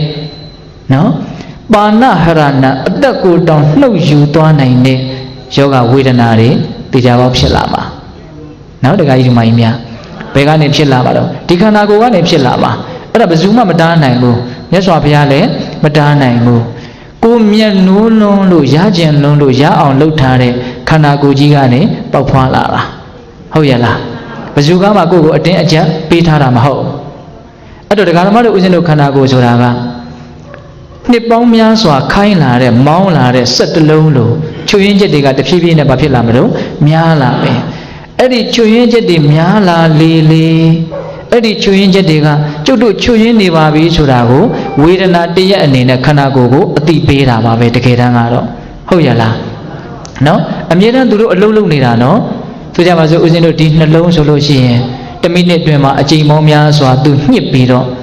သွေးကနေတဆင့်ခန္ဓာကိုယ်အင်္ဂါအစိတ်ပိုင်းအသီးသီးကိုအာဟာရနဲ့အောက်ဆီဂျင်ဓာတ်တွေရအောင်သူဘာလုပ်နေရတော့အမြဲတမ်းပို့နေရတဲ့ဒီနှလုံးလေးကကိုကအိတ်အုံးတောင်မှသူကတော့ဒီလိုညှစ်ချီရှုပ်ရည်နဲ့သူအမြဲတမ်းဘာလုပ်နေတော့အလုပ်လုပ်နေရတယ်နောက်သူပင်ပန်းလာပြီတကယ်တမ်းကတော့ဒီအဆုပ်နော်ဒီထဲမှာရှိတဲ့ကာဗွန်ဒိုင်အောက်ဆိုဒ်ဓာတ်တွေအန္တရာယ်ရှိမှဆိုလို့ပြင်ပထုတ်ဖို့လိုတယ်လိုအပ်တဲ့အောက်ဆီဂျင်ဓာတ်ကိုရအောင်သူလုပ်ဖို့လိုတယ်အဲ့ဒီတော့သူကလည်းအမြဲတမ်းလေအိတ်ကလေးတွေတန်းပေါင်းရာချီပြီးတော့မရှိဘူးလားကြည့်တယ်အဲ့ဒါဘာလို့လဲတော့အမြဲတမ်းအလုံးလုံးနေတယ်ဘယ်အင်္ဂါအစိတ်အပိုင်းကမှနားနေရတယ်လို့မရှိဘူးတကယ်တမ်းကတော့ဒကာဓမ္မတို့ဦးဇင်းတို့ကတော့အိတ်လိုက်ပြီဆိုရင်နားတယ်လို့အောင်းမိတာသူတို့ကအထေးတွေကနေမရက်မနာဘာလို့နေရတော့အလုံးလုံးနေရတယ်အမြဲတမ်းကြီးလုံနေမှတော့အင်ဂျင်စက်တစ်လုံးမရက်ဖဲနဲ့4-5ရက်မောင်းကြည့်ဘလို့နေမလဲစဉ်းစားကြည့်နော်အဲ့ဒါလိုပဲဒကာဓမ္မတို့ရဲ့ခန္ဓာဟာ ပျက်စီးခြင်းတွေကိုရှေ့ရှုပြီးတော့ဝေဒနာတွေကိုတေချာပေါက်ခံစားရဖို့လမ်းကိုမလုပ်နေတော့တွန်းပို့နေတာအဲ့လိုမျိုးဝေဒနာတွေဖြစ်လာပြီဆိုရင်ငါခံနိုင်ရင်ရှိပါမလားအခုတည်းကစစဉ်းစားထားဖို့လိုတယ်လို့ထင်တယ်နော်ဒါလက်တွေ့လည်းအင်မတန်ကြပါတယ်စိတ်ကူးရင်တာမဟုတ်ဘူးနော်လူတွေကဘလို့ဟာမျိုးစဉ်းစားလဲဆိုတော့ငါကြီးလာလို့ရှင်ဘလို့မြန်နေမှာလဲစားရမယ်တောက်ရမယ်မြန်ဖြစ်မှာလားဒုက္ခတွေမြန်ရောက်မှာလားလို့အနာဂတ်ရေးကိုတွေးပြီးတော့ပူကြတယ်ပူသည့်အားလျော်စွာလည်းပဲကာကွယ်မှုရအောင်အမျိုးမျိုးရှာကြံပြီးတော့လုပ်ကြတယ်ဟုတ်လားဒီအကြောင်းလေးကိုထည့်ပြီးတော့စဉ်းစားသင့်တယ်ငါလာမယ့်အနာဂတ်မှာတေချာပေါက်ဒုက္ခဝေဒနာတွေနဲ့ငါရင်ဆိုင်ရမှာအဲ့ဒီအချိန်မှာငါစိတ်ထဲမှာပြေးလဲအောင်ရင်ဆိုင်နိုင်တဲ့အရေးအသွေးရှိပြီလားဆိုတာလေးစဉ်းစားဖို့လိုတယ်ဟုတ်လားဒါကြောင့်ဝေဒနာတွေရဲ့အကြောင်းကိုကောင်းကောင်းနားလည်အောင်အခုတည်းကစလေ့လာဖို့လိုတယ်စူးစမ်းဖို့လိုတယ်အတွေ့အကြုံရှိဖို့လိုတယ်ဝေဒနာဆိုတာဘာလဲနော်ကြောက်เสียရလားတကယ်အခံရခက်သလားဝေဒနာနဲ့ပတ်သက်ပြီးတော့လိမ္မာကျွမ်းကျင်ဖို့အင်မတန်လိုတယ်နော်ဝေဒနာနုပဒနာကမ္မထံစီးပြန်ဖို့လိုတယ်ဟုတ်လားဘလောက်ပဲဆင်းရဲအဲ့ဒီဆင်းရဲတဲ့တရားတွေကတလက်ဆက်ပြည့်စည်နေတာအဲ့ဒါကိုသိဖို့အင်မတန်လိုတယ်အဲ့ဒါဒုက္ခဝေဒနာနဲ့တွေ့လို့ရှိရင်ခံနိုင်ရရှိအောင်အဲ့ဒီအတိကကိုလမ်းပြသွားမှာဟုတ်ရဲ့လားဒါကြောင့်တရားဓမ္မတို့ဝေဒနာနုပဒနာကမ္မထံစီးပြန်ဖို့လိုတယ်နော်ခံစားချက်တွေကိုလိမ္မာကျွမ်းကျင်ထားဖို့လိုတယ်နော်အတွေ့အကြုံအများကြီးရှိဖို့လိုတယ်နော်ဝေဒနာနဲ့ပတ်သက်ပြီးတော့နော်အဲ့လိုမျိုးဝေဒနာတွေကျုံလာရင်ခံနိုင်ရရှိအောင်ဒီခံတဲ့အလေးချင်းကိုမွေးရမယ်တဲ့မြတ်စွာဘုရားကဟုတ်ရဲ့လားဦးဇင်းတို့ဒီခံခြင်းဆိုတာတွေနဲ့ပတ်သက်ပြီးတော့တော်တော်စုံစုံပြောလိုက်တယ်နော်ဒီခံတယ်ဆိုတာသူတော်ကောင်းတွေရဲ့အလေးအလာသူတော်ကောင်းတွေရဲ့ဓမ္မတာဦးဇင်းတို့ပိဋကပေါင်းသူတော်ကောင်းတို့ဒီခံခြင်းတရားနဲ့ဒီခံစရာနဲ့ကျုံလာရင်ဒီခံခြင်းစိတ်တွေဖြစ်လာအောင်ဟိုအားမွေးဖို့အတွက်နိဗ္ဗာန်လမ်းပြပုဂ္ဂိုလ်တယောက်ရဲ့အကြောင်းကိုနည်းနည်းပြောပြခြင်းတယ်နော်တချို့လည်းပဲကြားဖို့ကောင်းကြားဖို့လိမ့်မယ်မြတ်စွာဘုရားရဲ့လက်ထက်ကရှင်ပုံနာဆိုတာရှိတယ်ဗျနော်ပုံတော်ဝါဒတုတ်တန်ဆိုပြီးတော့သူ့အကြောင်းကိုတခါတခါမှတ်တမ်းတင်ထားတာအဲ့ဒီရှင်ပုံနာကတနေ့တော့မြတ်စွာဘုရားစီလာပြီးတော့မြတ်စွာဘုရားစီကိုကမ္မထံတရားလာတောင်းတယ်ကမ္မထံတရားအချင်းချုပ်ဟောပါဗျာပြီးရင်တပည့်တော်သူနာပရဒတိုင်းကိုသာသနာပြုကြမယ်အဲ့တော့မြတ်စွာဘုရားသူ့ကိုကမ္မထံတရားအတူချုပ်ဟောပြီးတော့မြတ်စွာဘုရားကဦးဇင်ကတုတ်တန်လေးကိုအနှစ်ချုပ်ပြောတာနော်จิตသားပုံနာတဲ့အဲ့ဒီသူနာပရဏတတိုင်းသားတွေဟာအင်မတန်ကြမ်းတမ်းနေတဲ့မင်းသွားလို့ဖြစ်ပါမလားမင်းသိခံနိုင်တဲ့အစွမ်းတွေအများကြီးရှိမှသွားလို့ရမယ်ဆိုတဲ့အဓိပ္ပာယ်ပေါ့အဲ့တော့တကယ်လို့များမင်းကိုသူနာပရဏတတိုင်းသားတွေကဆဲကြပြီဆိုကြပြီဆိုရင်မင်းဘယ်လိုလုပ်မလဲတဲ့မြတ်စွာဘုရားတဲ့သူတို့ကတပည့်တော်ကိုဆဲမယ်ဆူမယ်ကဲ့ရဲ့မယ်ရှုံချမယ်ဆိုရင်တပည့်တော်ဟိုလိုစဉ်းစားမယ်တဲ့ဘယ်လိုစဉ်းစားမှလဲဆိုတော့သူနာပရဏတတိုင်းသားတွေဟာတော်ကြပါပြီတဲ့ငါ့ကိုဆဲယုံတာဆဲတာလက်နဲ့မပုတ်ခတ်ကြဘူးမထိုးကြဘူးလို့အဲ့ဒါလိုစဉ်းစားပြီးတော့တပည့်တော်သိခံပါမယ်တဲ့ဒါသူစိတ်ထဲကသူပြောနေတာနော်အဲ့ဒီလိုပြောတော့မြတ်စွာဘုရားကကဲသူနာပရဏတတိုင်းသားတွေကတဲ့သင်္ချစ်သားကိုဆဲယုံမြမကပဲနဲ့လက်သီးနဲ့ထိုးကြပြီးပုတ်ကြပြီးခတ်ကြပြီးလက်နဲ့ကိုယ်ဒီလက်ရောက်စော်ကားပြီးဆိုရင်သင်ဘယ်လိုလုပ်မလဲတဲ့အဲ့ဒီတော့ရှင်ဘုံနာကဘာပြောတုံဆိုတော့မြတ်စွာဘုရားတဲ့အဲ့ဒါလိုလက်နဲ့ပုတ်ခတ်ပြီးဆိုရင်တပည့်တော်စဉ်းစားမယ်ဖေရသူနာပရဏတတိုင်းသားတွေဟာတော်ကြပါပြီတဲ့ငါ့ကိုလက်နဲ့သာလဲပုတ်ခတ်တာခဲနဲ့မပြစ်ကြသေးဘူးလို့အဲ့ဒါလိုစဉ်းစားပြီးတော့သိခံပါမယ်တဲ့ဟုတ်လားအဲ့ဒီမှာမြတ်စွာဘုရားဆက်ပြီးတော့ပြောတယ်တကယ်လို့သူနာပရဏတတိုင်းသားတွေကခဲနဲ့သင်္ချစ်သားကိုပြစ်ခတ်ကြပြီဆိုရင်သင်ဘယ်လိုစဉ်းစားမလဲတဲ့သူနာပရဏတတိုင်းသားတွေဟာတော်ကြပါပြီတဲ့ပြီးတဲ့တော်ကြပါပြီတဲ့ဆိုတာကိုဟာသူကနှုတ်ကမချဘူးသိလားသူနာပရဏတိုင်းသားတွေဟာခဲနဲ့ပြည့်ရုံသာပြစ်တာငါ့ကိုဒုံးနဲ့မရိုက်ကြသေးဘူးလို့အဲ့ဒါလိုစဉ်းစားပြီးတော့သိခံပါမယ်တဲ့ဒါသူတော်ကောင်းတို့ရဲ့ထုံးစံကိုပြောနေတာနော်အဲ့ဒီမှာမြတ်စွာဘုရားကတကယ်လို့ဒုံးနဲ့ရိုက်နှက်လာပြီဆိုရင်သင်္ချင်သားဘယ်လိုစဉ်းစားမလဲတဲ့သူနာပရဏတိုင်းသားတွေဟာတော်ကြပါပြီတဲ့ဒုံးနဲ့သာရိုက်တာဓာတ်နဲ့အပေမခုတ်တတ်ကြသေးဘူးလို့တပည့်တော်စဉ်းစားပြီးတော့သိခံပါမယ်တဲ့တရားဓမ္မတို့ဦးဇင်းတို့ဒေါသတွေရရှိတဲ့လူတွေတိခံခြင်းရဲ့တန်ဖိုးကိုနားမလည်တဲ့လူတွေတိခံဖို့အလေးအကျင့်မပြုတဲ့လူတွေအတွက်တော့ဒီစကားတွေကမဖြစ်နိုင်ဘူးလို့စဉ်းစားကောင်းစဉ်းစားနေလိမ့်မယ်နော်ဒါပေမဲ့ကိုမဖြစ်နိုင်ဘူးမလို့သူဖြစ်နိုင်ရင်ဖြစ်နိုင်မှာပေါ့ဟုတ်ရဲ့လားအရာရာကိုချင်းစာလို့မရဘူးလေအဲ့ အဲ့ဒီလိုမြတ်စွာဘုရားအမိန့်ရှိတော့ဂိုင်းသူနာပရန္တတိုင်းသားတွေကတင့်ကိုဓာတ်နဲ့အသေးခုတ်ကြပြီဆိုရင်တင့်ဘယ်လိုလုပ်မလဲတဲ့အဲ့ဒီတော့ရှင်ပုံနာပြောလိုက်ပုံကမြတ်စွာဘုရားတဲ့သူနာပရန္တတိုင်းသားတွေဟာတော်ကြပေတယ်ငါ့ကိုဓာတ်နဲ့အသေးခုတ်တတ်ကြတယ်ဘာဖြစ်လို့လဲဆိုတော့တချို့သောပုဂ္ဂိုလ်တွေဟာသေဖို့အတွက်ကိုယ်တိုင်ကိုတတ်ဖို့ကြိုးစားရတဲ့လူတွေရှိတယ်ငါမှာတော့ငါကိုငါတတ်ဖို့မကြိုးစားသူတို့ကငါ့ကိုတတ်ပေးတယ်လို့အဲ့လိုစဉ်းစားမိတယ်နော်ဟိုဘက်ဘာမှကိုပြောစရာမရှိတော့ဘူးနော်ဒါကလည်းပဲသူကအလကားပြောတာမဟုတ်ဘူးဗျမြတ်စွာဘုရားလက်ထက်ကအတုပကမ္မထံကိုဟောလို့အတုပကမ္မထံစီးပြန်ပြီးတော့ယဟန်တော်တချို့ဟာကိုယ့်ရဲ့ခန္ဓာကိုယ်ကိုဆက်ဆုပ်ပြီးတော့ကိုတတ်သိတဲ့ယဟန်တွေအများကြီးရှိတယ်မကောင်းတဲ့နေရာမရောက်ဘူးအထာကောင်းတဲ့နေရာရောက်တယ်သူတို့ကသူတော်ကောင်းတွေကိုခန္ဓာကိုယ်ကိုဆက်ဆုပ်ပြီးတော့တတ်တာတတ်ထိုက်တယ်လို့ပြောတာမဟုတ်ဘူးနော်ပိဿတို့အဓိပ္ပာယ်လည်းအကောက်မလွဲကြနိုင်အောင်သိလားဒါကသူတို့ကဝစ်ကြွေးပါလို့ခံရတာအဲ့ဒီယဟန်တွေကတချို့များဆိုရင်ကိုမတတ်တော့ဘယ်လိုလုပ်တုံဆိုတော့ကပ္ပိယတွေတချို့တကားတွေကိုလေသင်္ကန်းတွေတပိတ်တွေပေးပြီးတော့တတ်ခိုင်းတာဒါတွေကိုရောင်းရင်မင်းတို့ပတ်စံရမှာပါဒါကြောင့်ငါ့ကိုတတ်ပေးရှင်ဘုံနာကအဲ့ဒါကိုရည်ရွယ်ပြောတာတချို့များဆိုရင်ကိုတတ်ရတယ်သူများကိုတတ်ခိုင်းရတယ်ငါမှာတော့အဲ့ဒါလို့တတ်ခိုင်းစရာလည်းမလိုကိုတတ်စရာမလိုသူများကအလကားလာပြီးတော့တတ်ပေးတာလို့အဲ့ဒါလို့စဉ်းစားပြီးတော့မလုပ်မှာလဲတော့သီးခံမယ်တဲ့ဟုတ်ရဲ့လားအဲ့ဒါလောက်အင်မတန်သီးခံနိုင်တဲ့အစွမ်းနဲ့ပြည့်စုံတော့သူနာပရန္တတိုင်းကိုရောက်တယ်တဝါတွင်အတွင်မှာပဲယဟန္တာဖြစ်တယ်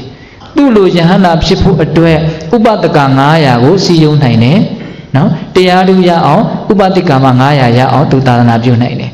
နောက်ဆုံးတော့အဲ့ဒီသူနာပရန္တတိုင်းသားတွေဟာရှင်ပုံနာကိုအကြောင်းပြုပြီးတော့သူတော်ကောင်းတွေအများကြီးဖြစ်ကြတယ်တပိတ္တတို့စဉ်းစားစရာဦးဇင်းတို့စဉ်းစားစရာက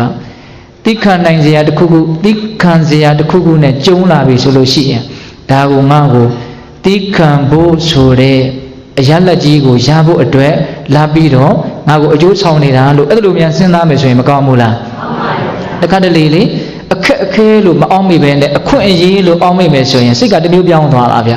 ဟုတ်လားဒါလေးကိုငါလှုပ်ကြည့်လိုက်အောင်မယ်စမ်းကြည့်လိုက်အောင်မယ်ဆိုကြပါစို့ချင်းကောင်ကကြိုက်တယ်အစိတ်တူမယ်ဆိုရင်လည်းတူလို့ရတယ်ငါဘယ်လောက်ခံနိုင်ရင်ရှိလဲငါနည်းနည်းလေးစမ်းကြည့်အောင်မယ်ဆိုရင်စိတ်တူတဲ့သဘောမရှိတော့ဟုတ်ရဲ့လားအဲ့ဒါလိုမျိုးကိုယ်စိတ်တည်တာလည်းဗราဏကြတဲ့သဘောမှမရှိဘူးလားရှိတယ်ပိဋကရဲ့တိခဏ်ချင်းနဲ့ပတ်သက်ပြီးတော့ပြောမယ်ဆိုကုန်နိုင်တရားမရှိဘူးနော်ဒါကြောင့်အကြီးအသေးရှိတဲ့လူတန်ဖိုးရှိတဲ့လူတယောက်ဖြစ်ခြင်းရင်ဘဝမှာတိခဏ်နိုင်တဲ့အစွမ်းရှိဖို့လိုတယ်နောက်ဆုံးအနှစ်ချုပ်ကလေးပြောခြင်းတယ်နော်ဘဝဆိုတာကိုဖြစ်ချင်တိုင်းဖြစ်ဖို့အတွက်အရန်တဲ့အကုန်လုံးကောင်းကောင်းမွန်မွန်စီမံပြီးတော့အရန်နဲ့စောင့်နေတာမျိုးမဟုတ်ဘူးဟုတ်ရဲ့လားဖြစ်ချင်တာတွေဖြစ်မှာပဲတွေ့ချင်တာတွေတွေ့မှာပဲကြုံချင်တာတွေကြုံမှာပဲတိခံခြင်းဆိုတဲ့အကြီးအသေးမရှိရင်ဘဝမှာဘယ်လိုမှအစင်မပြေနိုင်ဘူးဆိုတာကိုနားလည်ထားဖို့လိုတယ်ဟုတ်ရဲ့လားဒါကြောင့်ဦးဇင်းတို့တတိယအကြီးအသေးပြီးကြအောင်စို့နော်ရှင်ကြီးမှာရှိရမယ့်အကြီးအသေး၄ချက်ထဲက၃ချက်ပြီးသွားပြီနော်နောက်စတုထာမြောက်အကြီးအသေးကဘာတဲ့တုံးသွားရဲလာရဲတတိရှိရမယ်ဒီနေရာမှာလည်းပဲမြတ်စွာဘုရားကတန်ဖိုးရှိတဲ့လူတယောက်တန်ဖိုးရှိတဲ့ယဟန်တစ်ပါးဖြစ်ခြင်းတဲ့ဆိုရင်သွားရဲလာရဲတဲ့တတိရှိရမယ်တဲ့အဲ့ဒါဘာပြောတာလဲဆိုတော့ဣရာဘိကဝေဘိက္ခုဣရာဘိကဝေဘိက္ခုယာယံတိတအကတပုဗ္ဗာဣမိနာဒီကေနအတုနာယတိတံတပ္ပသင်္ခါရသမထောသဗ္ဗုပတိပတိနေတကောတနခေယဝိရာကောနိရောဓနိဗ္ဗာနတံခိပ္ပင်ညေဝကံထာဟောတိအဓိပ္ပာယ်ကဘာပြောတာတော့ဆိုတော့ဟောဒီသာသနာတော်မြတ်ကြီးမှာယဟန်တစ်ပါးဟာတဲ့ယာယံဒိတာအဂတပုဗ္ဗာဣမိနာဒီကေနအတုနာအင်မတန်ရှည်လျားလှပြီဖြစ်တဲ့တန်တရားကာလတစ်လျှောက်လုံးတစ်ခါမှမရောက်ဖူးသေးတဲ့နေရာဆိုတာရှိပါတယ်တဲ့ဟုတ်လားတန်တရားကြီးရှည်လျားလှပြီဒါပေမဲ့တစ်ခါမှမရောက်ဖူးတဲ့နေရာဆိုတာရှိတယ်တဲ့အဲ့ဒီနေရာဆိုတာဘာပြောတာလဲဆိုတော့တဲ့ယတိတံတပ္ပသင်္ခါရသမထောတဲ့အလုံးစုံသောသင်္ခါရတရားတွေပြုပြင်စီမံမှဖြစ်ပေါ်လာတဲ့တရားတွေကိုသင်္ခါရတရားလို့ခေါ်တယ်နော်အဲ့ဒီသင်္ခါရတရားတို့ရဲ့ချုပ်ငြိမ်းရာသဗ္ဗုပတိပတိနိတ္တခောတဲ့ဥပရိတရားတွေအလုံးကိုစွန့်လွတ်ရာတဏ္ဍခယောတဲ့တဏှာကုန်ရာဝိရာဂောတဲ့ယာကကင်းရာနော်နိရောဓတဲ့ဒုက္ခခတ်သိမ်းချုပ်ငြိမ်းရာနိဗ္ဗာန်တဏှာကုန်ရာ ပရိယေတွေနဲ့ဟောတာနော်နိဗ္ဗာန်ကိုပြောတာအဲ့ဒီနိဗ္ဗာန်ဆိုတဲ့အယတ္တေတတင်စားပြောတာနော်နိဗ္ဗာန်ဆိုတာအယတ္တေတတခုမဟုတ်ပါဘူးဟုတ်လားသင်္ခါရတရားတို့ရဲ့ချုပ်ငြိမ်းရာဥပရိတရားတို့ရဲ့ကုံရာသူပြောထားပြီးအဓိပ္ပာယ်ဖွင့်ပြီးသားဟုတ်လားအဲ့ဒီနိဗ္ဗာန်ဆိုတဲ့အယတ္တေတကိုတဲ့တံခိတ်ပင်ညေဝကန္တာဟောတိမြန်မြန်သွားရမယ်တဲ့အဲ့ဒါသွားရလာရတဲ့တတိရှိတာပဲတဲ့တခါမှမရောက်ဘူးသေးတဲ့နိဗ္ဗာန်လို့ဆိုရတဲ့အယတ္တေတကိုမြန်မြန်သွားရမယ်တဲ့အဲ့ဒါသတုထမြောက်အင်္ဂါရက်တခါမှမရောက်ဘူးသေးသောလို့ပြောတဲ့စကားလေးကစိတ်ဝင်စားစရာကောင်းတယ်နော်နိဗ္ဗာန်ဒီတခါမှမရောက်ဘူးသေးသောလို့ဆိုတော့ဦးဇင်းတို့အခုဒီနတ်ပြည်တို့လူပြည်တို့အပေလေးဘုံတို့ဆိုတာတွေကတော့ကျိန်ဖန်များစွာရောက်နေကြနေရာတွေပေါ့ဟုတ်ရလားဟုတ်တယ်နော်ကိုမရောက်တဲ့နေရာမရှိဘူးသုဒ္ဓဝါဒ၅ဘုံကတော့မရောက်ဘူးသေးဘူးပေါ့သူတို့ကအရိယာဇာယပုဂ္ဂိုလ်တွေမှရောက်နိုင်တာကိုဗျဟုတ်ရလားထားပါတော့အဲ့ဒါကတော့အဘိဓမ္မာသဘောတွေဖြစ်နေအဲ့တော့ဦးဇင်းတို့တခါမှမရောက်ဘူးသေးတဲ့နိဗ္ဗာန်ကိုရောက်ဖို့အတွက်ဘယ်လမ်းကသွားရမှာလဲအဲ့ဒီလမ်းကိုသွားရတဲ့သဘောလို့ဆိုလိုတာအဲ့တော့မဲခင်၈ပါးဒီတခါမှမသွားဘူးသေးတဲ့တခါမှမရောက်ဘူးသေးတဲ့နိဗ္ဗာန်ကိုရောက်ဖို့အတွက်လမ်းမဲခင်၈ပါးဟုတ်လားအဲ့ဒီမဲခင်၈ပါးလမ်းကိုရှောင်ရဲရမယ်လို့ဆိုတာဒါသရုပ်ထားမြောက်ရှိရမယ်အင်္ဂါရက်ပေါ့နော်မဲခင်၈ပါးလမ်းကိုရှောင်ရမယ်မဲခင်၈ပါးဒီအကောင်းဆုံးလမ်းပဲဦးဇင်းတို့မြတ်စွာဘုရားလက်ထက်ကယဟန်တော်ရှင်မြတ်ဒီဒေသစာတွေကြွချီပြီးတော့ပြန်လာတော့စမိဆက်ရပြောကြတာပေါ့ဗျာဘေရွာနဲ့ဘေရွာကြားကလမ်းကတိတ်ဆိုးတာပဲဟုတ်လားဘေရွာနဲ့ဘေရွာသွားတဲ့လမ်းကတော့ဖြူးနေတာပဲကောင်းလိုက်တာလမ်းအနေနဲ့ပတ်သက်ပြီးတော့သူတို့အတွေ့အကြုံတွေကိုပြောကြတာအဲ့ဒီချိန်မှာမြတ်စွာဘုရားကရောက်လာပြီးတော့ချစ်သားတို့ဘာစကားတွေပြောနေကြတာတို့မှန်လားပါဗျာတပည့်တို့သွားခဲ့တဲ့လမ်းအနေနဲ့ပတ်သက်ပြီးတော့ပြောနေတာအဲ့ဒီတော့မြတ်စွာဘုရားကချစ်သားတို့တဲ့အဲ့ဒီလမ်းအနေနဲ့ပတ်သက်ပြီးတော့ပြောတာဘာမှအကျိုးမရှိဘူးအဲ့ဒီမှာလမ်းဆိုတဲ့စကားလေးကိုပဲမြတ်စွာဘုရားကယူပြီးတော့တရားတစ်ပုဒ်ဟောတယ်ဗျနော်တရားကဘာလဲဆိုတော့မဲခင်၈ပါးဆိုတဲ့လမ်းဒီလမ်းတကလမ်းထဲမှာအမျက်ဆုံးပဲတဲ့မဂ္ဂနံထင်ကြီးကောတိတောသစ္စာနံစတုရောပရာဝိရာဂောတိထောဓမ္မာနံဒွိပရာနိသစကုမာမဂ္ဂနံလမ်းတကလမ်းတို့တွင်လမ်းပေါင်းများစွာရှိတာထဲမှာအထင်ကြီးကောတဲ့အင်္ဂါ၈ပါးနဲ့ပြည့်စုံတဲ့မဲ့ဉဏ်ကိုရစေနိုင်တဲ့အရိယာမဂ်ခင်၈ပါးတည်တာလည်းသစ္ထောအမျက်ဆုံးပဲတဲ့လမ်းတကလမ်းထဲမှာမဂ်ခင်၈ပါးသည်အမျက်ဆုံးသောလမ်းပဲတဲ့အမှန်တရားတကအမှန်တရားသစ္စာတရားတွေထဲမှာ၄ပါးသော၄ပိုက်သောစကလုံးတို့ဖြင့်ဟောထားတဲ့သစ္စာ၄ပါးအရိယာသစ္စာ၄ပါးသည်အမျက်ဆုံးပဲတဲ့သဘောတရားတကသဘောတရားထဲမှာနိဗ္ဗာန်ဆိုတဲ့ຢာကကင်းတဲ့တရားသည်အမျက်ဆုံးပဲတဲ့တတ္တဝါတွေထဲမှာမြတ်စွာဘုရားသည်အမျက်ဆုံးပဲလို့အဲ့ဒီမှာဟောတယ်အဲ့ဒီတော့လမ်းတကလမ်းထဲမှာဘယ်လမ်းသည်အမျက်ဆုံးလဲမဂ်ခင်၈ပါးသည်အမျက်ဆုံးပဲဘာဖြစ်လို့လဲဆိုတော့တန်တရားလုံးတခါမှမရောက်ဘူးသေးတဲ့နိဗ္ဗာန်ကိုရောက်ဖို့အတွက်ဖြစ်တဲ့အတွက်ကြောင့်မဂ်ခင်၈ပါးလမ်းသည်အမျက်ဆုံးဟုတ်ရဲ့လားအဲ့တော့မဂ်ခင်၈ပါးအလုံးသိတယ်နော်သမ္မာဒိဋ္ဌိသမ္မာသင်္ကပ္ပသမ္မာဝါစာသမ္မာကမ္မန္တသမ္မာအာဇီဝသမ္မာဝါယမသမ္မာတတိသမ္မာသမာဓိဟုတ်လားအဲ့ဒီမဂ်ခင်၈ပါးဒါလေးကိုအချင်းချုပ်ပြောမယ်ဆိုရင်သီလသမာဓိပညာသမ္မာဒိဋ္ဌိနဲ့သမ္မာသင်္ကပ္ပသည်ပညာမဂ်ခင်၂ပါးမှန်မှန်ကန်ကန်သိတယ်မှန်မှန်ကန်ကန်ကြံစည်တယ်ပေါ့နော်သမ္မာဝါစာသမ္မာကမ္မန္တသမ္မာအာဇီဝလို့ဆိုတဲ့မှန်တဲ့အပြောမှန်တဲ့အလုပ်မှန်တဲ့အသက်မွေးဝမ်းကြောင်းမှုဆိုတာကသီလမဂ်ခင်၃ပါးသမ္မာဝါယမသမ္မာတတိသမ္မာသမာဓိဆိုတာကတော့သမာဓိမဂ်ခင်၃ပါးဓမ္မဂ်ခင်၈ပါးကိုချုပ်လိုက်ရင်သီလသမာဓိပညာဟုတ်လားအဲ့ဒီသီလသမာဓိပညာကိုပဲတစ်ခါထပ်ပြီးတော့ချုပ်လိုက်ရင်မနေ့ကပြောထားတာမှတ်ရရအောင်မလားသီလသမာဓိပညာကိုအနှစ်ချုပ်ရင်အပမာဒဆိုတဲ့တရားတစ်ခွန်းရတယ်လို့မပြောဘူးလားပြောတယ်တတိထားတာခန္ဓာကိုယ်ကိုတတိထားတာဟုတ်လားခန္ဓာကိုယ်ရဲ့သဘောတဘာဝအမှန်ကိုအမှန်အတိုင်းသိမြင်နားလည်အောင်ကြိုးစားနေတာသိနေတာအဲ့ဒါပါလေအပမာဒဝင်လေထွက်လေထီတိုင်းသိမယ်ဖောင်းနာပိန်နာမှတ်တယ်ဆိုရင်လည်းဖောင်းနာပိန်နာရဲ့သဘောတဘာဝတွေကိုသိမယ်ခ ခံစားချက်တွေကိုသိမယ်စိတ်တွေကိုသိမယ်သဘောတရားတွေကိုသိမယ်ခန္ဓာရဲ့အမှန်ကိုအမှန်တိုင်းသိမြင်နားလည်အောင်ကြိုးစားနေရင်အဲ့ဒါမဂ်ခင်၈ပါးကိုကြိုးစားနေတယ်လို့ပြောလို့မရဘူးလားရတယ်ဗျအဲ့ဒါဒီနိဗ္ဗာန်တည်းဟူသောမရောက်ဖူးသေးတဲ့အယတ္တေတကိုရောက်အောင်သွားနေတာဟုတ်ရဲ့လားမင်းကွန်းစတော်ဘုရားကြီးကတော့သူကအနိစ္စဒုက္ခအနတ္တကိုသိတယ်ဆိုတဲ့ခြေလမ်းကြီး၃လမ်းနဲ့သွားရမယ်လို့သူကတော့အဲ့လိုပြောတယ်စတော်ကြီးကနော်ဦးဇင်းတို့အာတိဝိသောပမသုတ်တံမှာပြောတာနော်မမြင်တာကိုသိလိုက်ရင်မမြင်တာကိုသိလိုက်ရင်နိဗ္ဗာန်ကိုရောက်ဖို့အတွက်ခြေတလန်းလှမ်းလိုက်တာနောက်ထပ်မမြင်တာကိုသိလိုက်ရင်ခြေတလန်းလှမ်းတာဒါအနိစ္စ ानु ပဒနာပေါ့နော်နောက်ဆင်းရဲတယ်လို့သိရင်လည်းပဲဒါခြေလန်းတစ်မျိုးလှမ်းပြီးတော့သွားတာပဲအနှစ်သာရမရှိဘူးလို့သိရင်လည်းပဲနိဗ္ဗာန်ကိုရောက်ဖို့အတွက်ဒါဘာလို့နေတာတော့သွားနေတာအဲ့ဒါဦးဇင်းတို့သွားရဲလာရဲတဲ့တတ္တိရှိဖို့ဆိုတာနဲ့ပတ်သက်ပြီးတော့သွားပုံသွားနည်းတွေကိုပြောနေတာနော်တတိပဋ္ဌာန်တရား၄ပါးကိုပွားရင်လည်းဒါသွားနေတာမဂ်ခင်၈ပါးကိုပွားများရင်လည်းသွားနေတာအဲ့ဒါဦးဇင်းတို့အကုန်လုံးအနှစ်ချုပ်ပြောရရင်တော့ခန္ဓာရဲ့သဘောတဘာဝအမှန်ကိုအမှန်တိုင်းသိအောင်ကြိုးစားနေခြင်းသည်မရောက်ဖူးသေးတဲ့နိဗ္ဗာန်ကိုရောက်အောင်သွားနေတာဟုတ်လားမရောက်ဖူးသေးတဲ့နိဗ္ဗာန်ကိုရောက်အောင်သွားနေတာအဲ့ဒါမိမိတို့သွားရမယ်သွားရမယ်ဆိုတဲ့နေရာမှာလည်းမြတ်စွာဘုရားကအထူးပြုတဲ့စကားလုံးလေးနဲ့ဟောတယ်ဗျတံခိပ္ပင်ညေဝကန္တာဟောတိတဲ့တန်ထိုနိဗ္ဗာန်ကိုရဖို့အတွက်သွားတဲ့အလုပ်ကိုခိပ္ပင်ညေဝမြန်မြန်ဆန်ဆန်ဟုတ်လားမြန်မြန်သွားရမယ်ဆိုတဲ့စကားလေးပါတယ်ဘာလို့မြန်မြန်လို့ပြောတဲ့ဆိုတော့ဘယ်အရာမှစိတ်မချရလို့ဟုတ်ရဲ့လားဘယ်အရာမှစိတ်မချရလို့အဓိကစိတ်မချရတာကတော့ဒီခန္ဓာကိုယ်ကြီးပါပဲဘယ်အချိန်မှ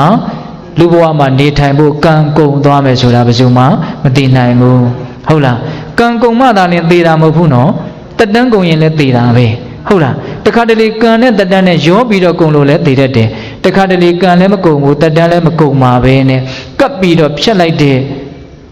နောက်ဥပိ္ပစေတကကံကြောင့်သေတာတွေရှိတယ်ဆိုကြပါစို့ဖျောင်းတဲ့တိုင်းမင်းငိမ့်သွားဖို့အတွက်မိစာကလမ်းတစ်ဝက်တင်ကုန်ရင်လည်းဖျောင်းသားတွေဘယ်လောက်ပဲရှိရှိငိမ့်သွားမှာပဲ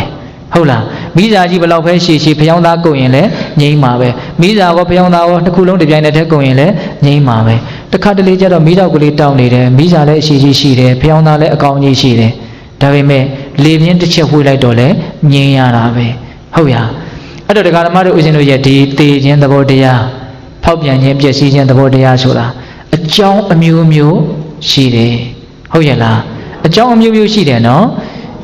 မြတ်စွာဘုရားကတော့ဣဇေဝကိစ္စမာတဗံကောဇင်ညာမရဏတုဝေနာဟိနောသင်္ကရတေနမဟာသေနေနမစ္ဆုနာလို့ဟောတယ်သေခြင်းတရားမှာမဟာသေနေနများစွာသောစစ်တီတွေရှိတယ်တဲ့သေမင်းဒီဟူသောတစ်ဖက်ရန်သူမှာစစ်တီတွေအများကြီးရှိတယ်ဆိုလိုတာကသေစရာအကြောင်းတွေအများကြီးရှိတယ်လို့ပြောတာဟုတ်ရဲ့လားအဲ့ဒီအကြောင်းတွေကိုစဉ်းစားပြီးတော့မြန်မြန်ဆန်ဆန်ကြိုးစားရမယ်ဒါကြောင့်ဦးဇင်းတို့မိုးကုတ်တော်ဘုရားကြီးကတော့ဘယ်လိုပြောတော့ငါသည်မုတ်ချသေးရမည်အချိန်ပိုင်းသာလိုတော့သည်ဘလောက်ထိတ်လန့်စရာကောင်းလဲအချိန်ပိုင်းသာလိုတော့သည်နော်အဲ့တော့သေကြတာတစ်ခုကတော့တရက်ကုန်သွားရင်တရက်စာကုန်သွားတယ်တရက်စာသေးဖို့နေလာတယ်ဒါကြောင့်ဘေဒပေါင်းသူတော်ကောင်းတို့ဒီအချက်ကိုစဉ်းစားပြီးတော့ဒီမရောက်ဘူးသေးတဲ့နိဗ္ဗာန်ကိုရောက်ဖို့အတွက်သွားတဲ့နေရာမှာနှင်းနှီးသွားရမှာလားမြန်မြန်သွားရမှာလားမြန်မြန်သွားရမှာဒါကတော့ဦးဇင်းတို့မဂ်ခင်၈ပါးပွားများပြီးတော့ဝိပဿနာတရားပွားများပြီးတော့သွားတဲ့နည်းပေါ့နော်နောက်ထပ်ဦးဇင်းတို့မလွဲနိုင်တဲ့နည်းတစ်နည်းရှိသေးတယ်အဲ့ဒါကဘာလဲဆိုတော့ဒါနာကောင်းမှုပြုတိုင်းပြုတိုင်းတိလကောင်းမှုတွေဆောက်တည်တိုင်းဆောက်တည်တိုင်းတရားဘာဝနာတွေကိုပွားများတိုင်းပွားများတိုင်းဒီကုသိုလ်ကောင်းမှုတို့ကြောင့်ဘုရားတပည့်တော်တို့သည်မဲ့ညာဘုံညာမျက်နှိပ်ပံကိုလျင်မြန်စွာရပါစေလို့ဆုတောင်းရမယ်တကယ်လဲလုပ်ရမယ်ဆုလဲတောင်းရမယ်ဟာဆုတောင်းစရာမလိုပါဘူးလို့တစ်ဖက်သက်ဘယ်တော့မှမပြောပါနဲ့ကိုဒီဘဝနဲ့မဲ့ညာဘုံညာရပါစေမယ်လို့ဘယ်သူမှအာမမခံနိုင်ဘူးကိုယ့်ရဲ့ပါရမီကိုယ့်ရဲ့လုံလဝရိယအစွမ်းတတ္တိတွေကအဲ့လောက်ထက်ချင်မှထက်မှာဟုတ်လားထက်တယ်ဆိုရင်တော့အတိုင်းထက်လွန်ပေါ့ရောက်ရင်တော့အတိုင်းထက်လွန်ကောင်းပါတယ်ဟုတ်လားသို့တော်လည်းပဲကုသိုလ်ကောင်းမှုတွေကိုပြုပြီးတိုင်းဒီကုသိုလ်ကောင်းမှုတို့သည်မဲ့ညာဘုံညာရဖို့အတွက်အကောင်းဆုံးအထောက်ပံ့ဖြစ်ပါစေလို့ဒီဆန္ဒကိုပြင်းပြင်းထန်ထန်မထားသင့်ဘူးလားထားသင့်နေဗျထားသင့်နေဗျဟုတ်လား အဲ့ဒါဒီအဲ့ဒီကုသိုလ်ကနိဗ္ဗာန်ကိုရောက်အောင်မြန်မြန်အဲ့ဒါအထောက်ပံ့ပေးလိမ့်မယ်ဖြစ်လျာဘဝမှာဟုတ်လားဒီနေရာမှာဦးဇင်းတို့မင်းကုန်းစတော်ဘုရားကြီးပြောတဲ့စကားတစ်ခွန်းပြန်ပြောပြခြင်းတယ်မင်းကုန်းစတော်ကြီးကဘာပြောလဲဆိုတော့ဘုရားလောင်းတစ်ယောက်တည်းလှုပ်ထားတဲ့ကုသိုလ်တွေကိုချိန်ခွင်ရဲ့တစ်ဖက်ထဲမှာထည့်နော်ကြံတဲ့တတ္တဝါအနန္တပြုထားတဲ့ကုသိုလ်ကောင်းမှုတွေကိုကြံတဲ့ချိန်ခွင်တစ်ဖက်ထဲမှာထည့်နော်ချိန်ခွင်ကိုဆွဲပြီးတော့မြှောက်လိုက်ပါတဲ့ဘုရားလောင်းတစ်ယောက်တည်းပြုထားတဲ့ကုသိုလ်တွေကဇောက်ထိုးကြီးတာနေလိမ့်မယ်တဲ့ဘာဖြစ်လို့အဲ့လိုဖြစ်ရလဲတဲ့ဆရာတော်ကြီးကအရှင်းပြတယ်ကျန်တဲ့တတ္တဝါတွေအနန္တမရေမတွက်နိုင်အောင်များတယ်နော်ဒါပေမဲ့အဲ့ဒီအနန္တတတ္တဝါတွေပြုထားတဲ့ကုသိုလ်တွေဒီမှာတယောက်တည်းသောပြုထားတဲ့ပုဂ္ဂိုလ်ရဲ့ကုသိုလ်ကများနေတယ်ဘာဖြစ်လို့အဲ့လိုဖြစ်ရလဲဆိုတော့ဘုရားလောင်းကတော့ကုသိုလ်ကောင်းမှုတွေကိုပြုတိုင်းပြုတိုင်းဤကုသိုလ်ကောင်းမှုကြောင့်တပ္ပညုတညာနတ္တပစ္စယောဟောတိဟောတုတပ္ပညုတညာကိုရပါရစေလို့သူ့မှာရည်ရွယ်ချက်ကောင်းကောင်းမှန်မှန်အမြဲတမ်းအတ္တိတကြရှိနေတယ်ဟုတ်လားဒါကြောင့်ကုသိုလ်ကောင်းမှုတွေကအမြဲတမ်းစုမိတယ်လို့ဖြစ်နေတာပေါ့နောက်တရားဓမ္မတို့ဦးဇင်းတို့တာမန်လူတွေကြတော့တန်တရားတစ်ချောင်းလုံးကုသိုလ်တွေကတော့မပြုဘူးမဟုတ်ဘူးပြုတယ်နော်ဒါပေမဲ့ဘလို့ဖြစ်နေတော့ဆိုတော့ပြုတိုင်းသောကုသိုလ်တရားတွေကမစုမိဘူးဖြစ်တယ်ဘာကြောင့်မစုမိတာလဲဆိုတော့ကိုယ့်ရဲ့အလိုဆန္ဒတွေကထွေပြားတာပေါ့လောဘတွေကများတာပေါ့နော်ဂုံပကသနာရခြင်းနဲ့လူချမ်းသာဖြစ်ခြင်းနဲ့နတ်ချမ်းသာဖြစ်ခြင်းနဲ့ဆိုပြီးတော့ဒီတန်တရားဝုကလွတ်ဖို့ဆိုတဲ့ရည်ရွယ်ချက်နဲ့သွေးဖီးပြီးတော့တခြားလိုလားချက်တွေအများကြီးရှိနေတယ်ဟုတ်လားအဲ့တော့ကုသိုလ်ကောင်းမှုတော့ပြုတယ်နတ်ဖြစ်ခြင်းနဲ့ဆိုကြပါစို့အဲ့ဒီကုသိုလ်ကနတ်ဖြစ်အောင်ကူညီလိုက်မှာပဲအထောက်ပံ့ပေးလိုက်မှာပဲအကျိုးပေးလိုက်မှာပဲနတ်လည်းဖြစ်တယ်ဒါပေမဲ့အဲ့ဒီနတ်ဒီအနိစ္စမီဝါမျိုးတဲ့အတွက်ကြောင့်နောက်ဆုံးကုံဆုံးသွားတယ်အဲ့ဒီနတ်ကုံဆုံးသွားတာနဲ့တပြိုင်နက်တည်းနတ်ဖြစ်အောင်ပြုထားတဲ့ကုသိုလ်လည်းပဲတပြိုင်နက်တည်းကုံသွားရောအဲ့ဒါလိုနီးနဲ့တရားဓမ္မတို့ဦးဇင်းတို့တာမန်တတ္တဝါတွေရဲ့ကုသိုလ်တွေဟာကုန်ခန်းခဲ့တာဟုတ်လားအဲ့တော့အရက်ထဲမှာလူပေလူတွေကိုပြောသလိုမျိုးပေါ့နော်ရအောင်ရှာကုံအောင်ဖြိုးဘာမှအဖတ်မတင်ဘူးဟုတ်လားဘာမှအဖတ်မတင်ဘူးအဲ့ဒါလိုနီးနဲ့လာခဲ့လို့တတ္တဝါအနန္တပြုထားတဲ့ကုသိုလ်ကောင်းမှုတဲ့ဘုရားလောင်းတယောက်တည်းပြုတဲ့ကုသိုလ်ကပို့ပြီးတော့များတယ်တဲ့ဒါကြောင့်ကိုယ့်ရဲ့ကုသိုလ်ကောင်းမှုတွေကိုပြည့်စုံအောင်ပါရမီထိုက်တဲ့ဟုတ်လားအည်အသွေးမှီတဲ့ကုသိုလ်တွေဖြစ်အောင်ကုသိုလ်တွေကိုဘာလုပ်ရမလို့စုဆောင်းရမယ်